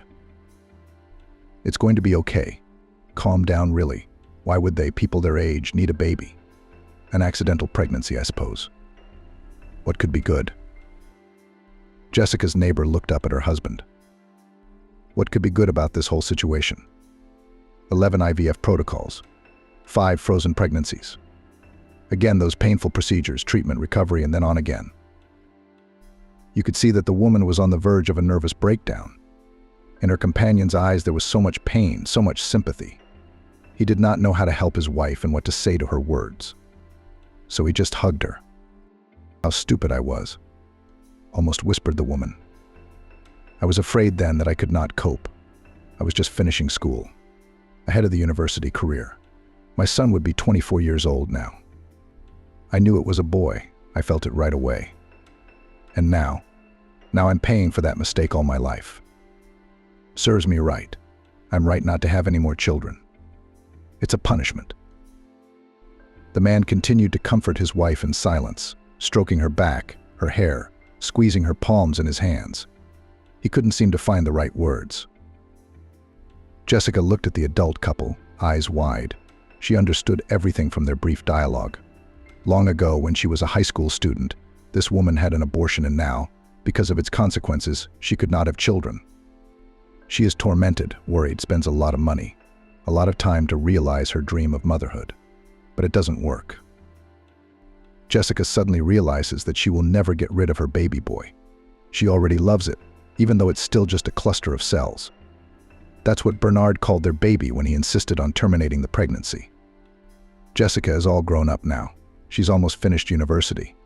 Just a little bit away from graduating, with her degree in her pocket and Bernard by her side. Jessica's not alone. Together they'll make it. The girl ran out of the clinic as if chased by a pack of dogs. People looked at her in surprise. Once outside, Jessica breathed a sigh of relief. She felt as if she had just escaped a major disaster. Jessica put her hand on her stomach and smiled. Her baby was with her, and that girl. In that moment, Jessica clearly realized that what she had under her heart was not just a cluster of cells, but her daughter loved, beautiful, healthy. They would meet in 7 months. Bernard appeared unfazed by Jessica's story. "But it's not serious at all," he said. "I'll take you to the clinic tomorrow. You shouldn't have gone." It was the first time they had fought. Jessica insisted. Bernard argued that she was wrong. His arguments had seemed so logical and right before. Now Jessica wondered how she had ever agreed with them. "Yes, it will be hard for a while," she said. "But we're both very mature. We can handle it. I can't take that step." Finally, Bernard slammed the door and walked straight out into the dark March evening. Jessica thought he'd cool down, come back to apologize. After all, Bernard had always understood her so well before. The same would happen now. But Bernard didn't turn up until the morning. Drunk, aggressive, he again insisted that the child must be disposed of. "I have the right to decide this too, and it concerns me." It was now impossible to change Jessica's mind, and the boy quickly realized this. He was a good judge of people in general. They hardly spoke to each other during this period. Jessica asked the guy some questions, but he didn't dignify her with answers. He only came home for the night, and not always. Jessica hoped that time would pass and the man she loved would get used to the idea that he would soon become a father. Everything would be all right. They had such a warm and close relationship. Of course, they'll reconcile sooner or later. Bernard will realize everything. He'll be ashamed. But one day, coming home from university, Jessica found that Bernard's things were gone, as well as Bernard himself. Jessica realized at once. She had hoped in vain that the boy would support her. She'd been wrong to think that he just needed time to get used to the situation. Bernard wasn't going to take responsibility for the baby. And he wasn't likely to love her, Jessica, that much. Not at the time. Much later, the girl suddenly realized that Bernard was using her, living in her flat. Renting in their town wasn't cheap. Bernard's earnings were clearly not enough for such an expensive pleasure. Besides, Jessica took care of him, cooked for him, washed and ironed his clothes, cleaned. Bernard lived on his own. At first, he amazed Jessica with his culinary talents and housekeeping. But then constant fatigue from supposedly hard work, things at the technical school and outings with friends. Somehow Jessica took the whole household on her shoulders. She was happy that she was doing something for the person she loved. And yet Jessica tried to find him. How could it be? Gone. Vanished. Didn't even say goodbye. That's not right. Anyway, the baby I'm carrying under my heart, his baby, who needs a father. But it turned out that Bernard had been expelled from the technical school almost 2.5 years ago. That's the news the girl gasped. So under the pretext of studying, Bernard was spending time somewhere unknown. Wow, what a masterful deceiver he is. He told me so convincingly that he was going to his classes, while he himself. A bloke from the technical school, when he heard Jessica was going to find out about Bernard, came to her. "Are you looking for Bernard?" he asked. Jessica nodded. "Well, that's what I thought. It's a rare name. I don't think we've had many Bernards go to school here. Tell me what happened." He was head over heels in love. Then he borrowed a good sum of money and ran away. No, the shocked girl shook her head. "He just disappeared. We lived together for almost 2 years. Everything was fine." "Lived in your flat. Probably at your expense," the guy chuckled. Jessica suddenly realized that the guy was right. Bernard earned, of course, from time to time, but he spent his money mostly on himself. Stylish clothes, gadgets, Jessica was bought occasionally inexpensive flowers or fruit baskets. The girl was so happy with this attention and so happy to have her favorite person around her that she just didn't notice the obvious. "The fellow's right," she murmured thoughtfully. "Indeed, Bernard has been living off me. If you look at the situation soberly." "Something like that, but not quite," Jessica countered. "Really, not quite. Bernard sometimes cooked nice dinners, fixed things around the house, always wondered how you were doing. If you put it that way, he gave something too, not just took." "Not exactly," the boy murmured thoughtfully. "Well, anyway, be glad he's out of your life. He's an opportunist. A clinging fish. A beggar from the village, unwilling to study and work, but dreaming of a beautiful life." From the outside, it was clearly visible how he tried to make friends with guys from wealthy families and daughters of wealthy parents in order to pull resources from them. At first, he still succeeded, but then everyone in the technical school realized who he was, and his tricks did not pass here anymore. But there are plenty of majors outside the college, so Bernard went hunting elsewhere. He was expelled from here for failing in his studies. Jessica flapped her eyes, trying to digest what she'd heard. "But I'm not the daughter of rich parents," she said. "Quite the opposite.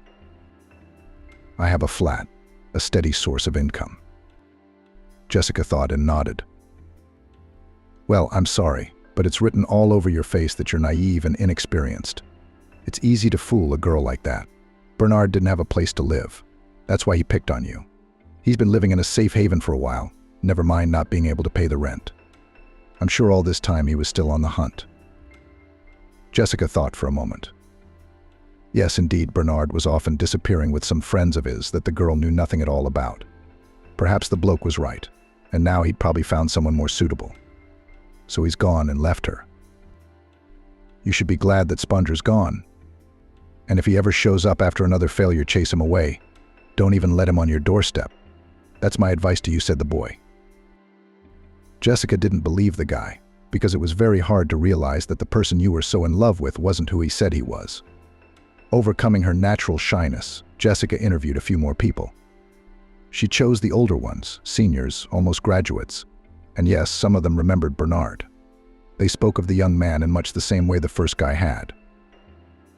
Jessica returned home feeling upset, as if the ground had been knocked out from under her feet.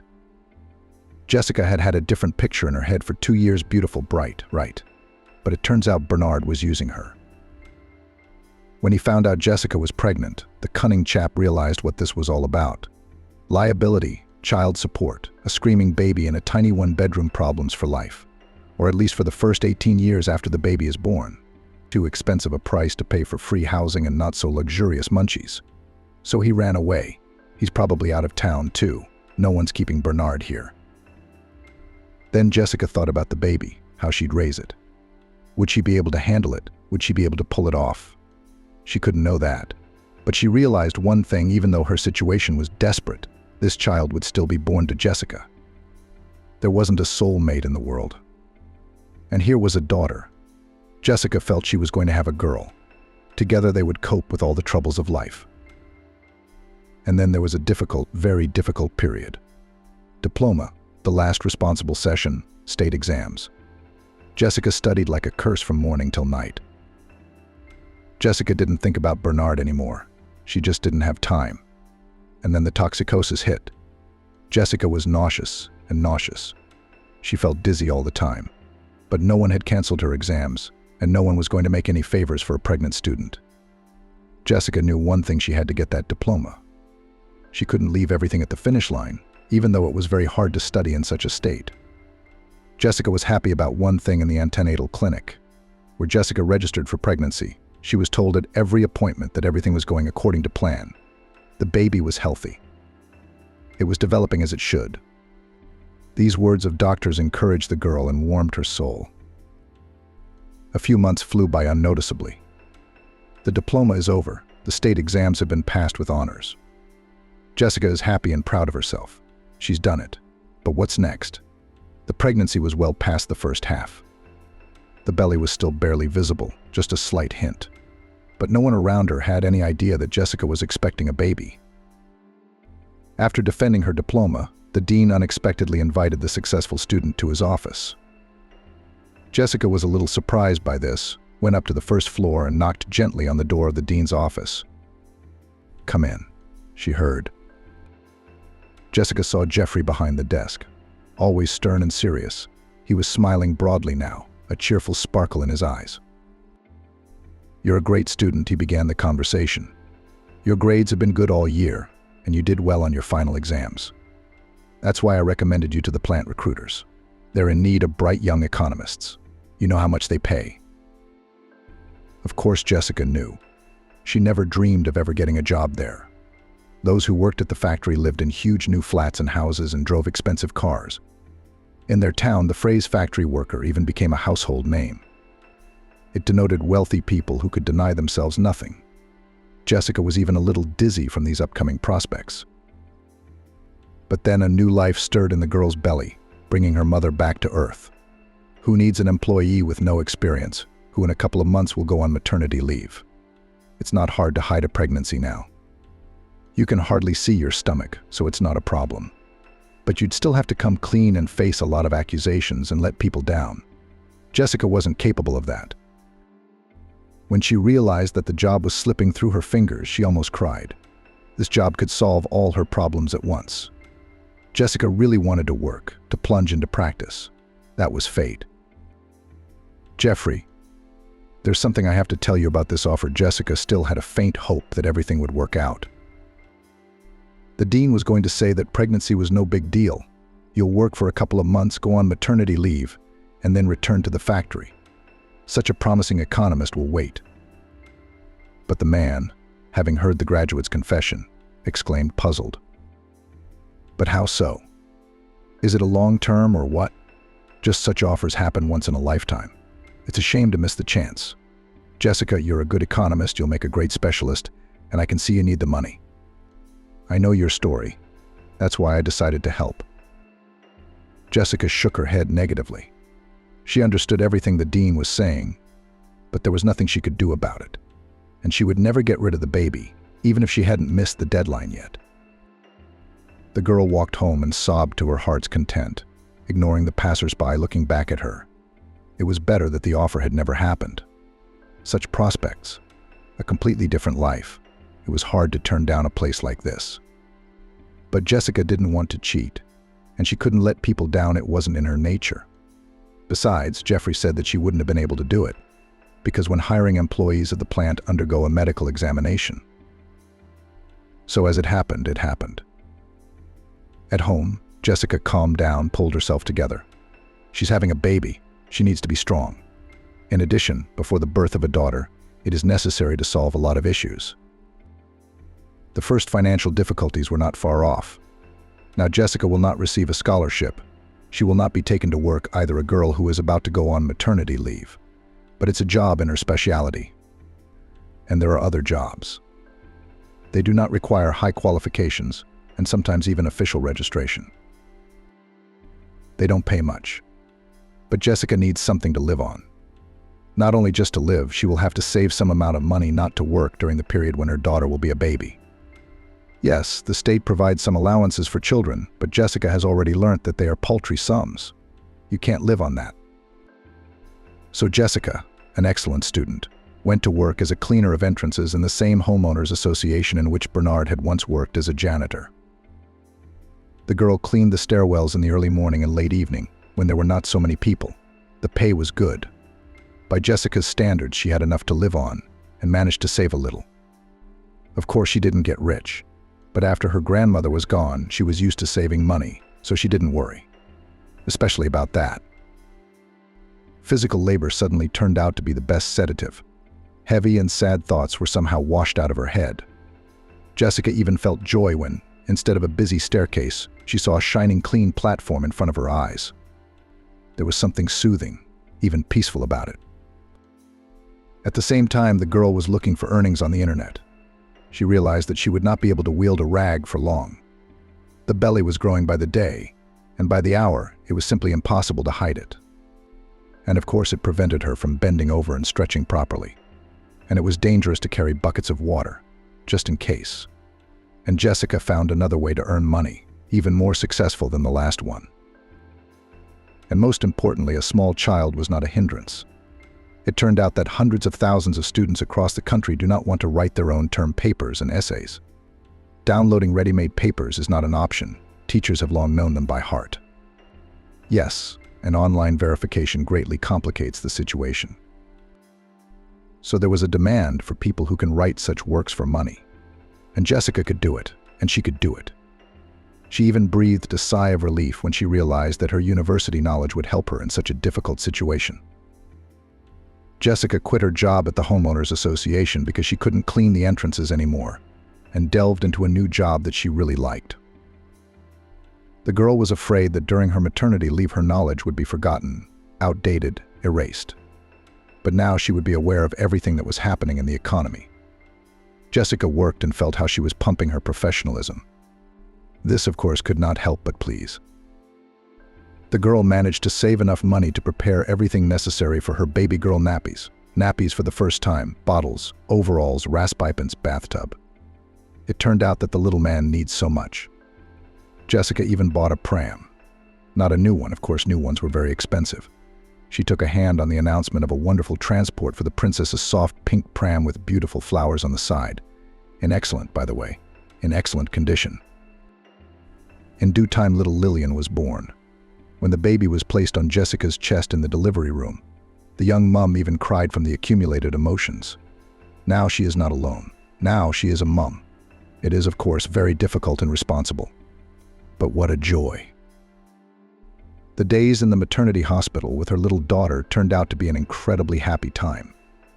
Jessica didn't have to work, didn't have to clean or cook. She was invited to the canteen 5 times a day and was provided with clean nappies for her daughter every day. Beauty. Sometimes the girl looked out of the window at the festive discharges arranged for new mums by relatives, balloons, laughter, songs, fun, crowds of relatives and friends, all of them joyfully welcomed the new member of the family, showered mum with flowers. Jessica smiled as she watched these scenes of solemn discharges. But she was sad too, of course. No one was expecting her like this. Lillian was the only one who was excited about Lillian's arrival. But suddenly Jessica was wrong. When the girl with a tight bundle in her arms went to the porch of the maternity hospital, a small crowd was waiting for her. There were a couple of classmates, a few colleagues from the homeowners association. They were all smiling. There were flowers and balloons too. Jessica almost cried with excitement. The girl was put into a taxi and sent home. Her friends accompanied her to the flat. Someone had to carry balloons, flowers, and packages with gifts for the baby. So Jessica had a solemn discharge. And then began the everyday life of a young mother. Jessica got used to her new role not as easily as she had planned before giving birth. Sleepless nights, inexperience, unpredictable behavior of her daughter, and fears. With the arrival of the baby, Jessica had new fears that she could not even think of before. What if Lillian chokes while feeding? What if the rash on the baby's body is a symptom of a terrible disease? Why is her daughter crying so much? Maybe she needs medical attention. Jessica also had to work because her child support was so low. There were times when the young mom had to cradle her daughter with one hand and write another term paper with the other, because the deadline was looming. Jessica slept very little during this difficult period. There was absolutely nowhere to wait for help. That's why she had to deal with the child herself, and work, and keep the house clean. After all, it was still necessary to go to the clinic and walk with the baby every day. Jessica lost a lot of weight. She had deep shadows under her eyes at that time. She sometimes didn't even have time to clean herself up for the day. In the morning, she would twist her long, disheveled hair into a bun at the back of her head, hoping to make it up later. But she remembered to do it after midnight. And yet, despite all these difficulties, Jessica never once regretted her decision to keep the baby. Jessica, on the contrary, looking at her daughter Lillian, sometimes horrified at what she could do. After all, she had already come to the clinic, she had already taken the cue, she had already decided on a terrible deed. She wondered what would have happened if she hadn't heard that woman's conversation with her husband. She never had such thoughts again. Now she didn't even want to think about it. Lillian grew up a calm, trouble-free child. She had everything on time. Her teeth grew in when she needed them, and she sat up as planned. And she started school early. Jessica had no one to have a word with at home. She missed human contact, so she was always talking to her daughter. Perhaps it was because of this that Lillian spoke at an age when other children don't even try to say their first words yet. The mums on the playground, looking at the sensible, pretty little girl, were amazed. And Jessica's heart was overflowing with joy and maternal pride. She has a wonderful daughter, the best happiness that she has. At the age of 2, Lillian went to kindergarten. By the way, the girl quickly got used to the new place without tears and tantrums, as if she understood that there was no other way out and did not create unnecessary problems for her mother. Lillian was not even sick during the adaptation period, like other children. Having realized that her daughter was adjusted, Jessica started looking for a job in her specialty. Earnings on the internet, this of course is good, but still the money is small and unstable. The young mother had to save on everything, and so wanted to buy toys and beautiful dresses for her daughter, and sometimes pamper herself. It was not for nothing that Jessica studied for 5 years. It was time to look for a job in her specialty, no more red diploma on the shelf to dust. Of course, Jessica faced difficulties. An employee with no experience, and even with a small child in her arms, did not want to take. Now endless sick days will begin. We know you, young mums, but Jessica Perry, my daughter, attends the garden for a long time and does not get sick. There's no problem with that. Jessica heard the same thing in every interview. You all say that, but you're not the right person for us.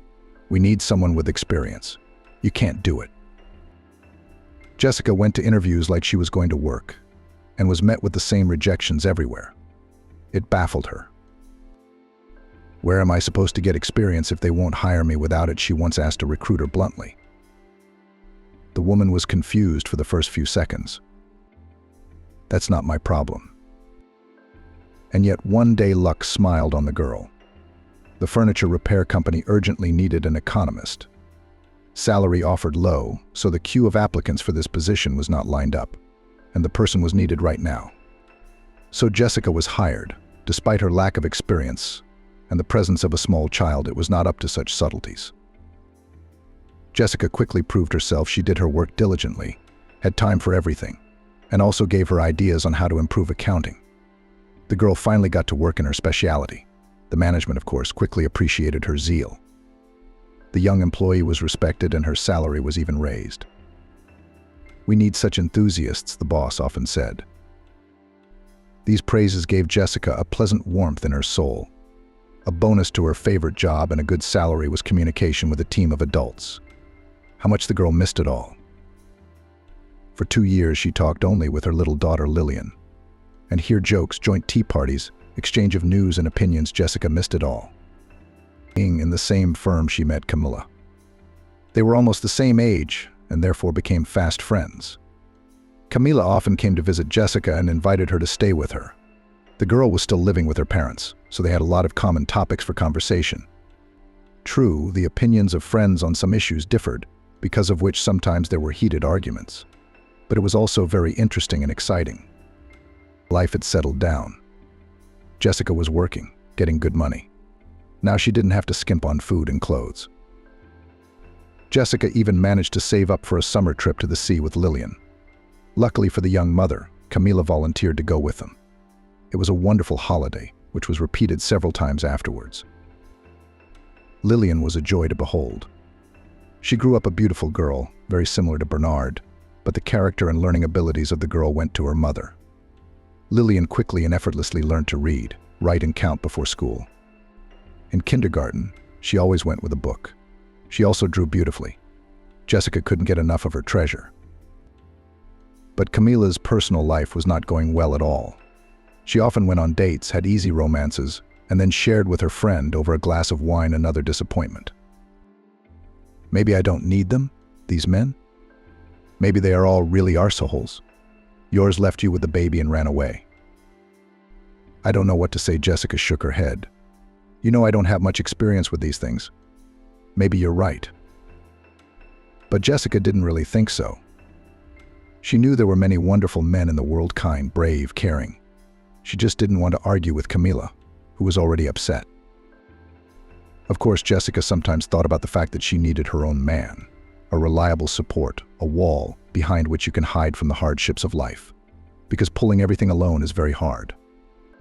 There is no one to share her worries with. She herself would be happy to take care of this man, would surround him with love and care. And Lillian would have a father who would walk with her on the street and carry the girl on his shoulders. Risks were in short supply. Jessica, after all, saw with what eyes her daughter saw of the father-little-daughter couples. She didn't say anything out loud. She didn't want to upset her mom. But Jessica had noticed it all herself.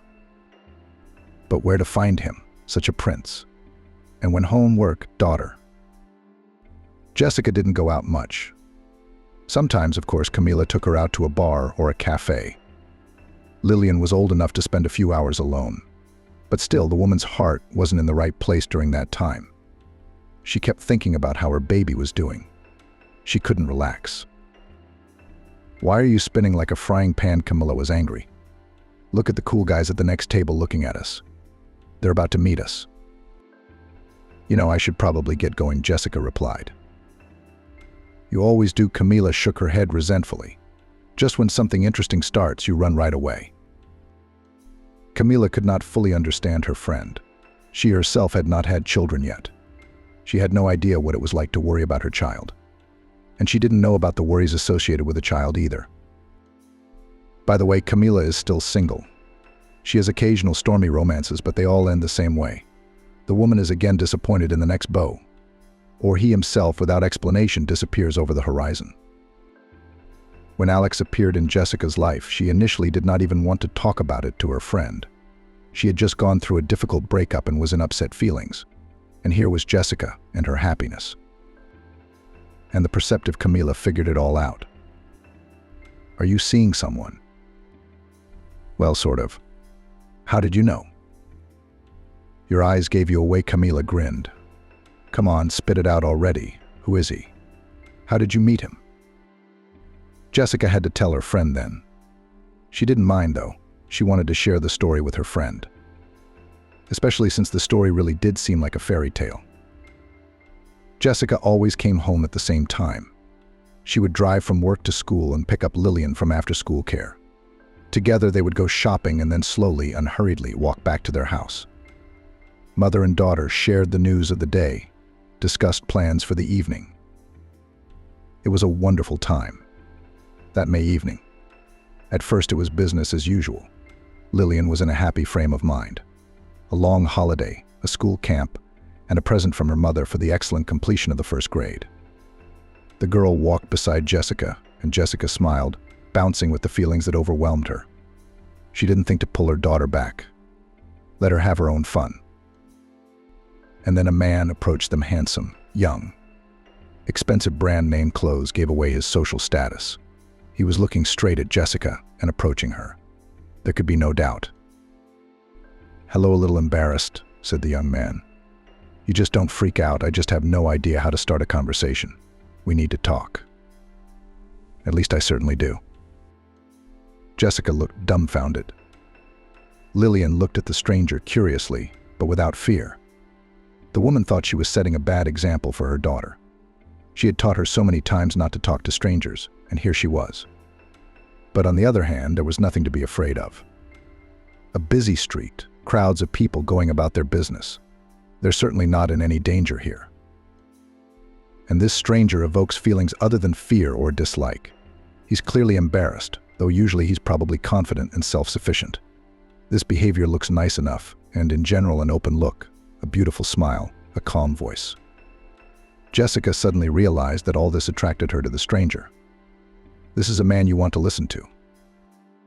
"Shall we go to a cafe?" the man suggested. "I think the girl could use some ice cream." "I wouldn't say no." Lillian smiled at him. "No, that's unnecessary." Jessica shook her head, realizing the man didn't know how to speak in front of a child. The woman sent Lillian away to the nearest playground.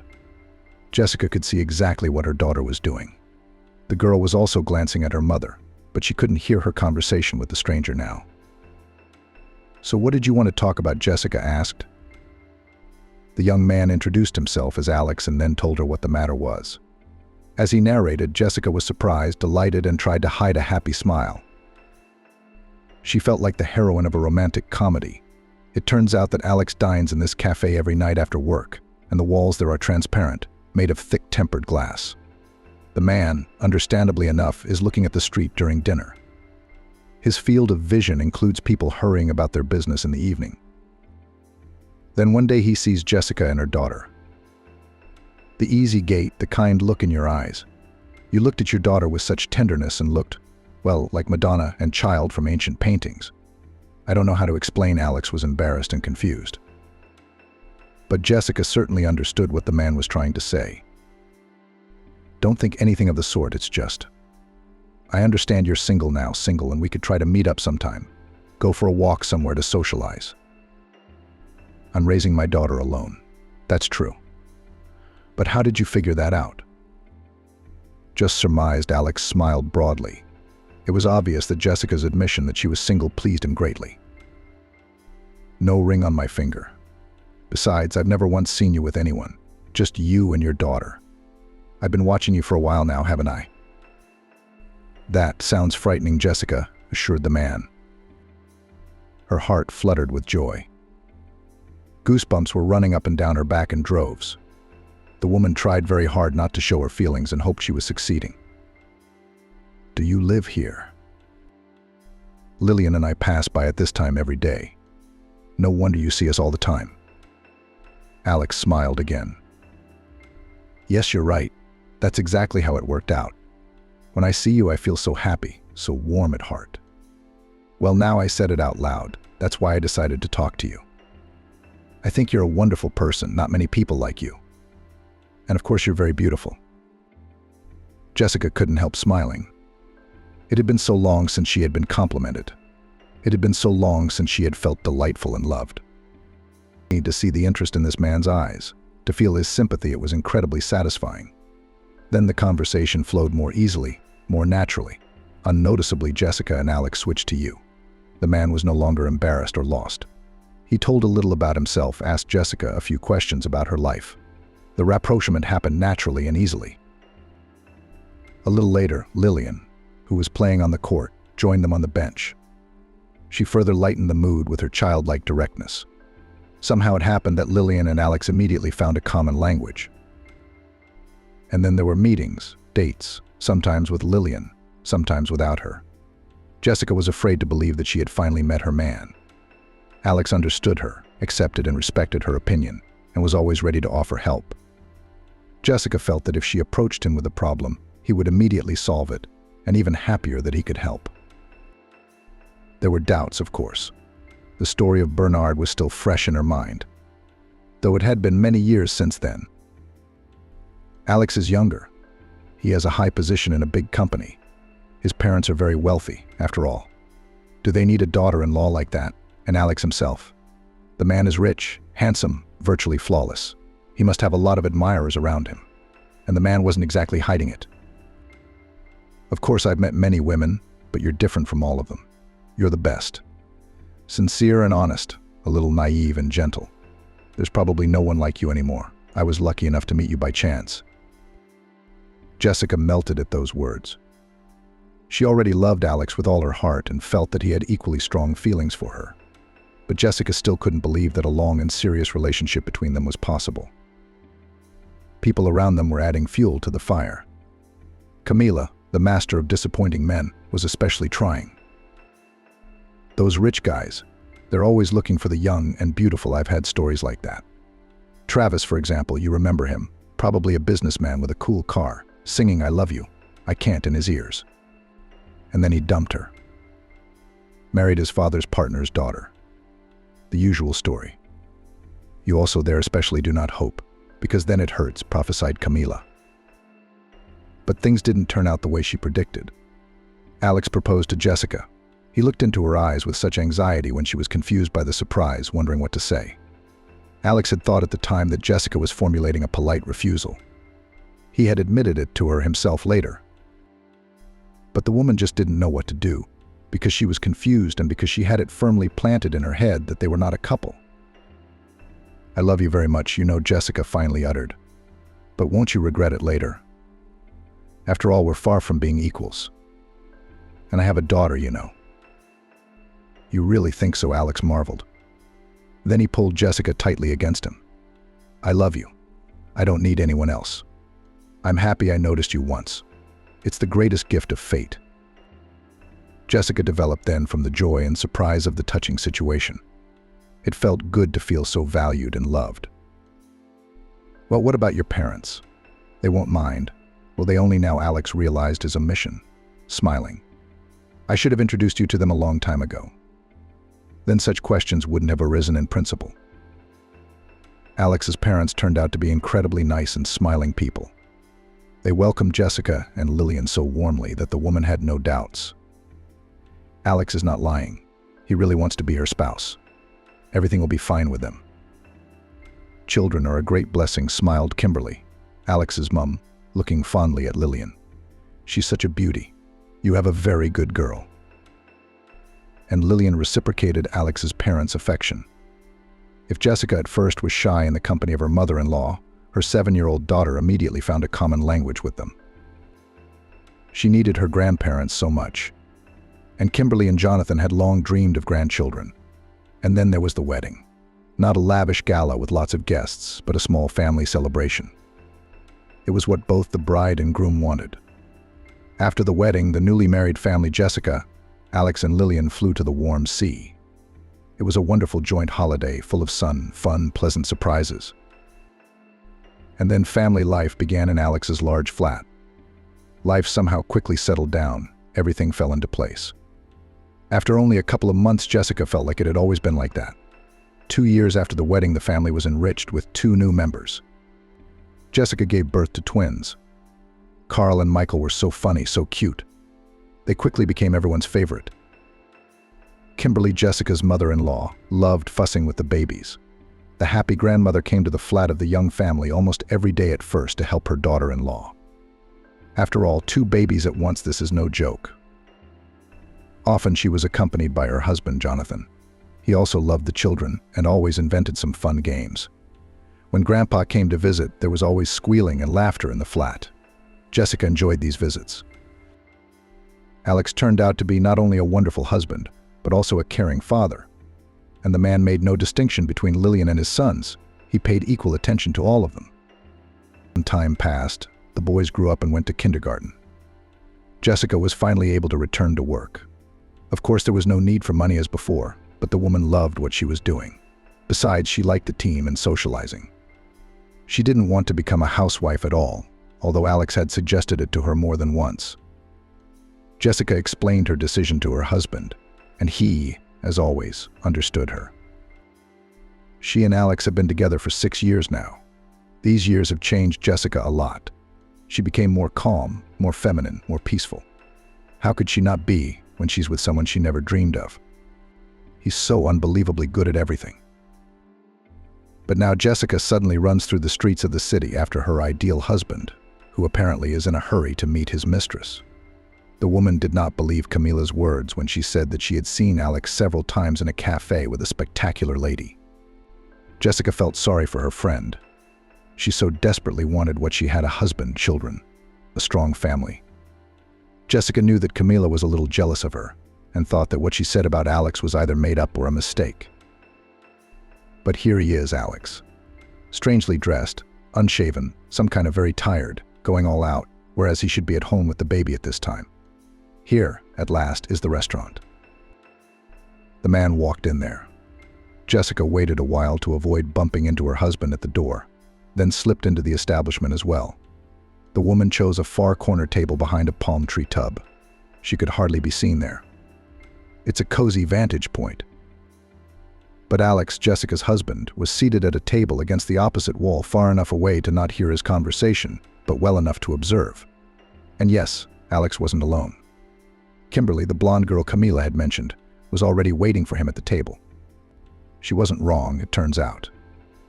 Indeed, the girl is quite attractive, and so attentive looking at the man, so keen to tell him something.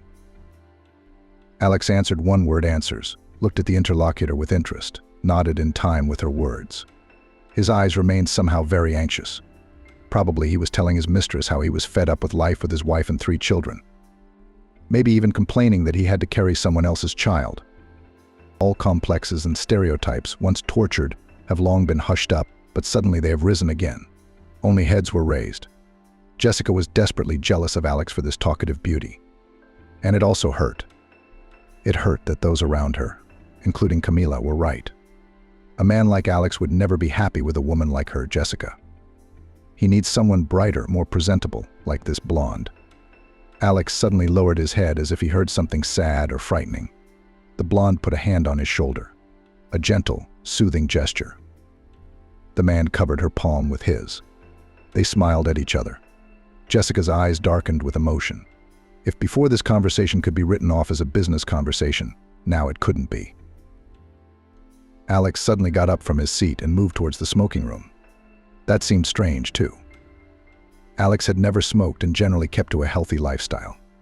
Jessica did not miss the opportunity to follow her husband. Now she would talk to him, ask about the blonde.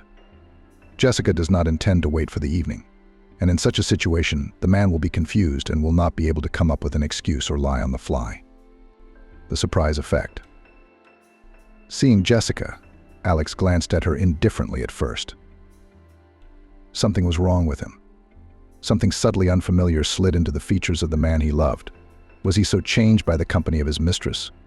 And how can he remain so calm when he sees his wife at this very moment? Jessica fixed her gaze on the man. An angry look.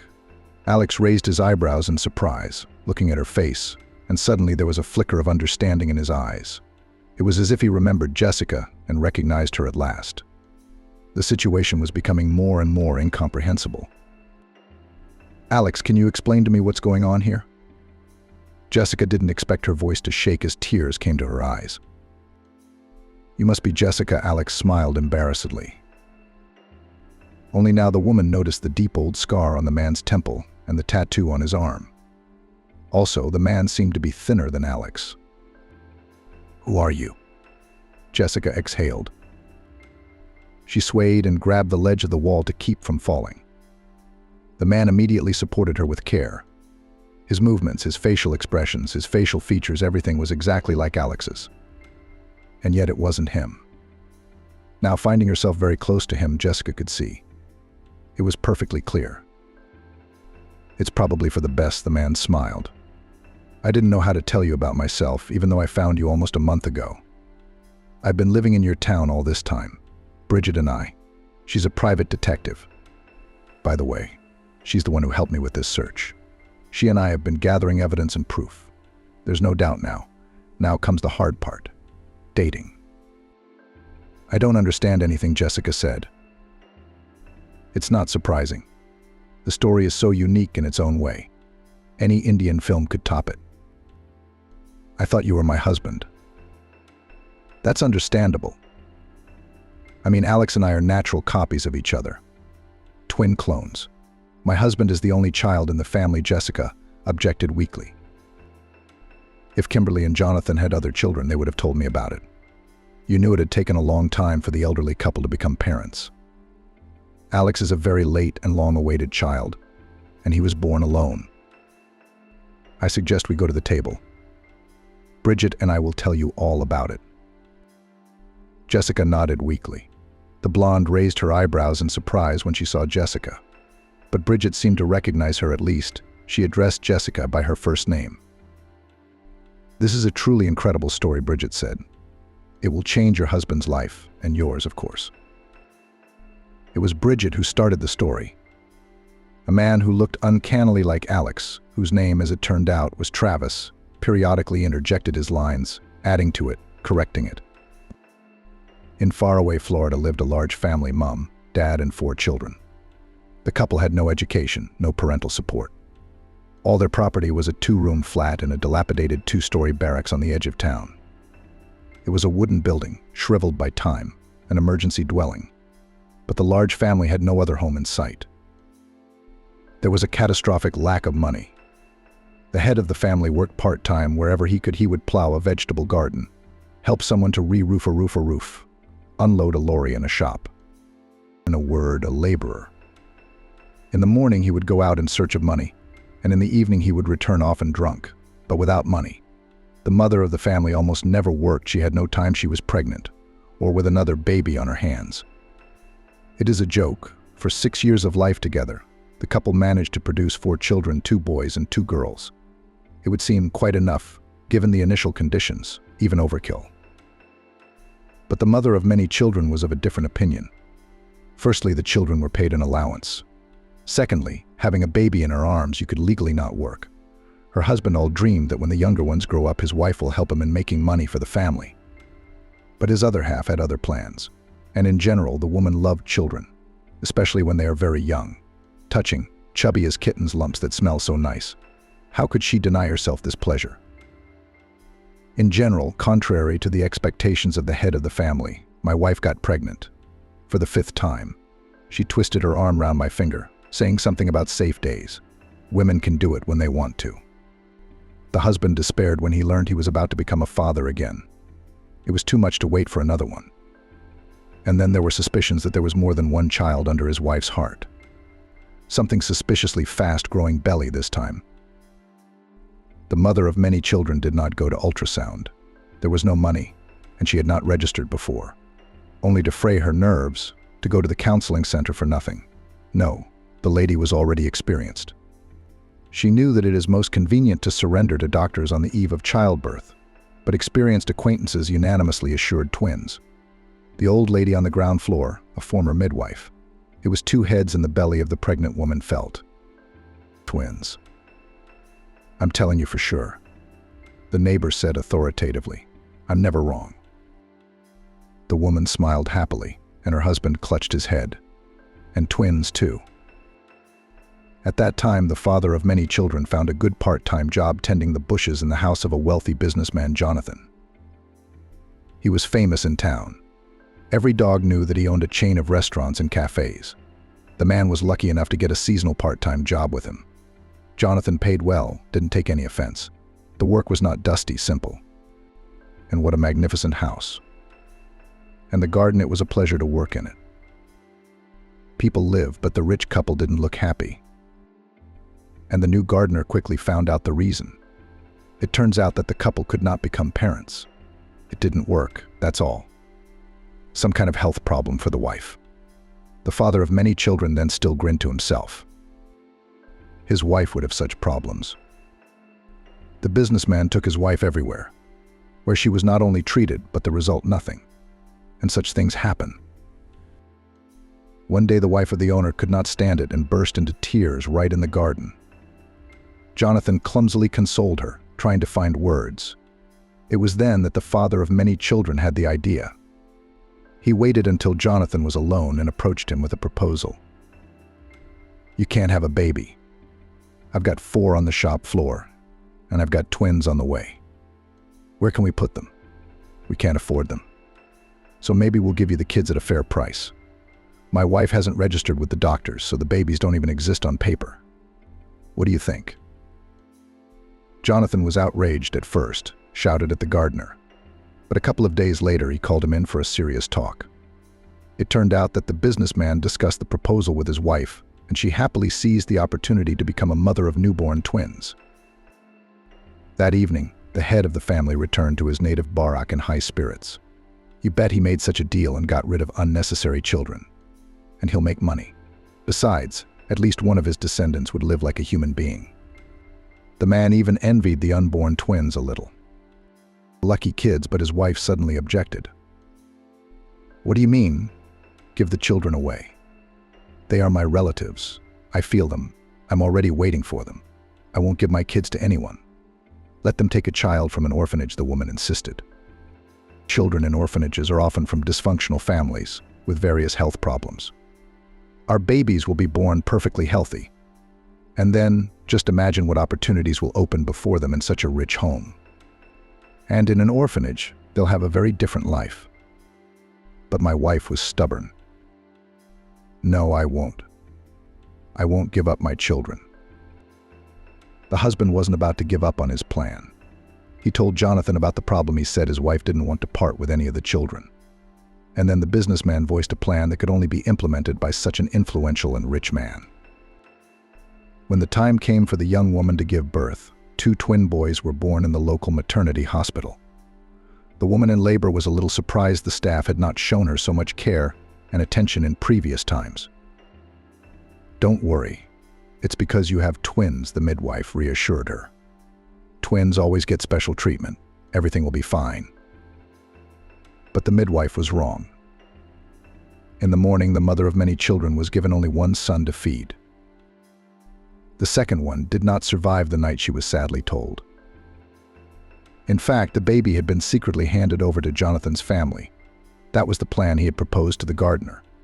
That same night, Kimberly also arrived at the maternity hospital, supposedly with contractions starting. No one was to suspect that the baby wasn't hers. She and Jessica were discharged on the same day. Jessica was greeted by her husband and older children, happy with the successful outcome. And Kimberly had a grand discharge with music, balloons, and a guest photographer. No one, except a very limited circle of people, knew that the babies held by these women were actually twin brothers. Those who were privy to the secret kept silent after receiving a round sum of money and a stern warning. That's how it happened, Bridget finished.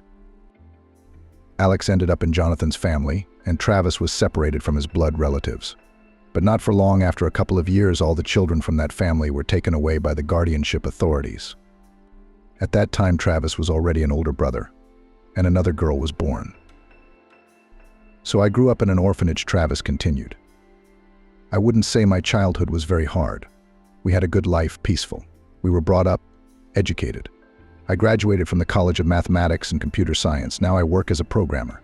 I have a family in the capital, a wife, 2 children, a flat. Everything as it should be.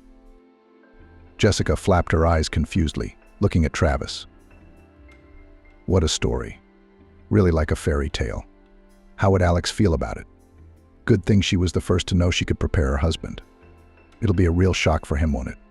And the mother-in-law, they're elderly people. They should be told too, but very delicately. Jessica couldn't decide how to feel about Alex's parents' behavior. On the one hand, it was immoral and illegal. On the other hand, her husband lived in luxurious conditions, not wandering around in orphanages. And the childless couple were happy to have a child.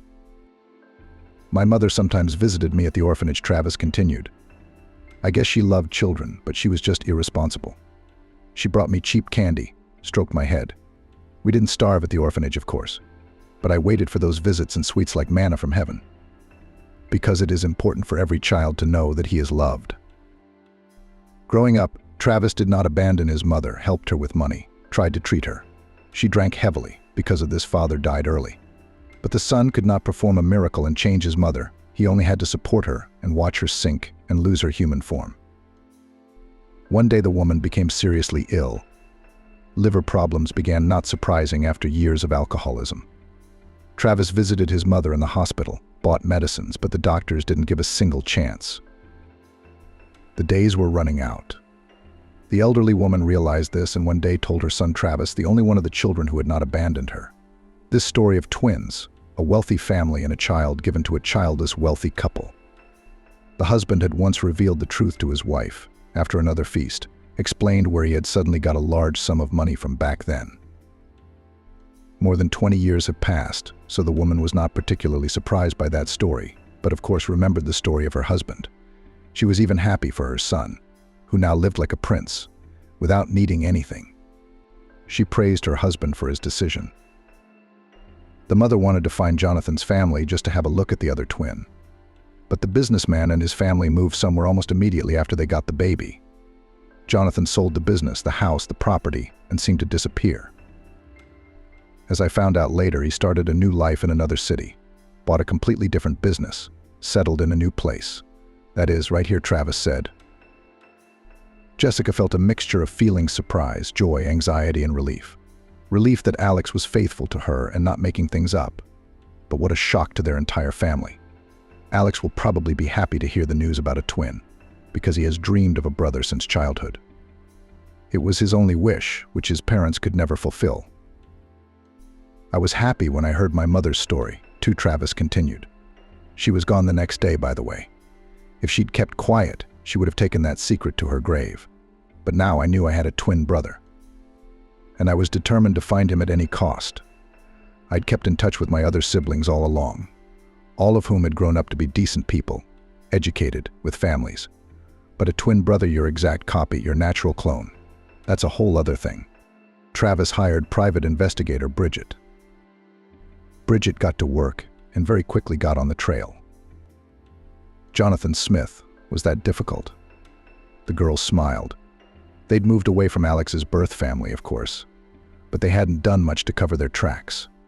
I found them quickly. We've been here for a month now, Travis smiled. We've been looking around, gathering the latest evidence that this isn't a mistake. Although the most important evidence here is Alex's appearance. We're practically identical. Even you and your wife didn't realize it right away. The final proof is ready. There's no mistake, Jessica asked. The next step is for the brothers to meet. That's the step Travis is hesitant to take Bridget's side. And then suddenly you guys came along. It just happened, she said. Well, Jessica smiled. So we'll all have a celebratory dinner tonight. I'll be waiting for everyone at home. I need time to get Alex ready, so come round at 8. You know the address, don't you? Of course we do, Travis answered.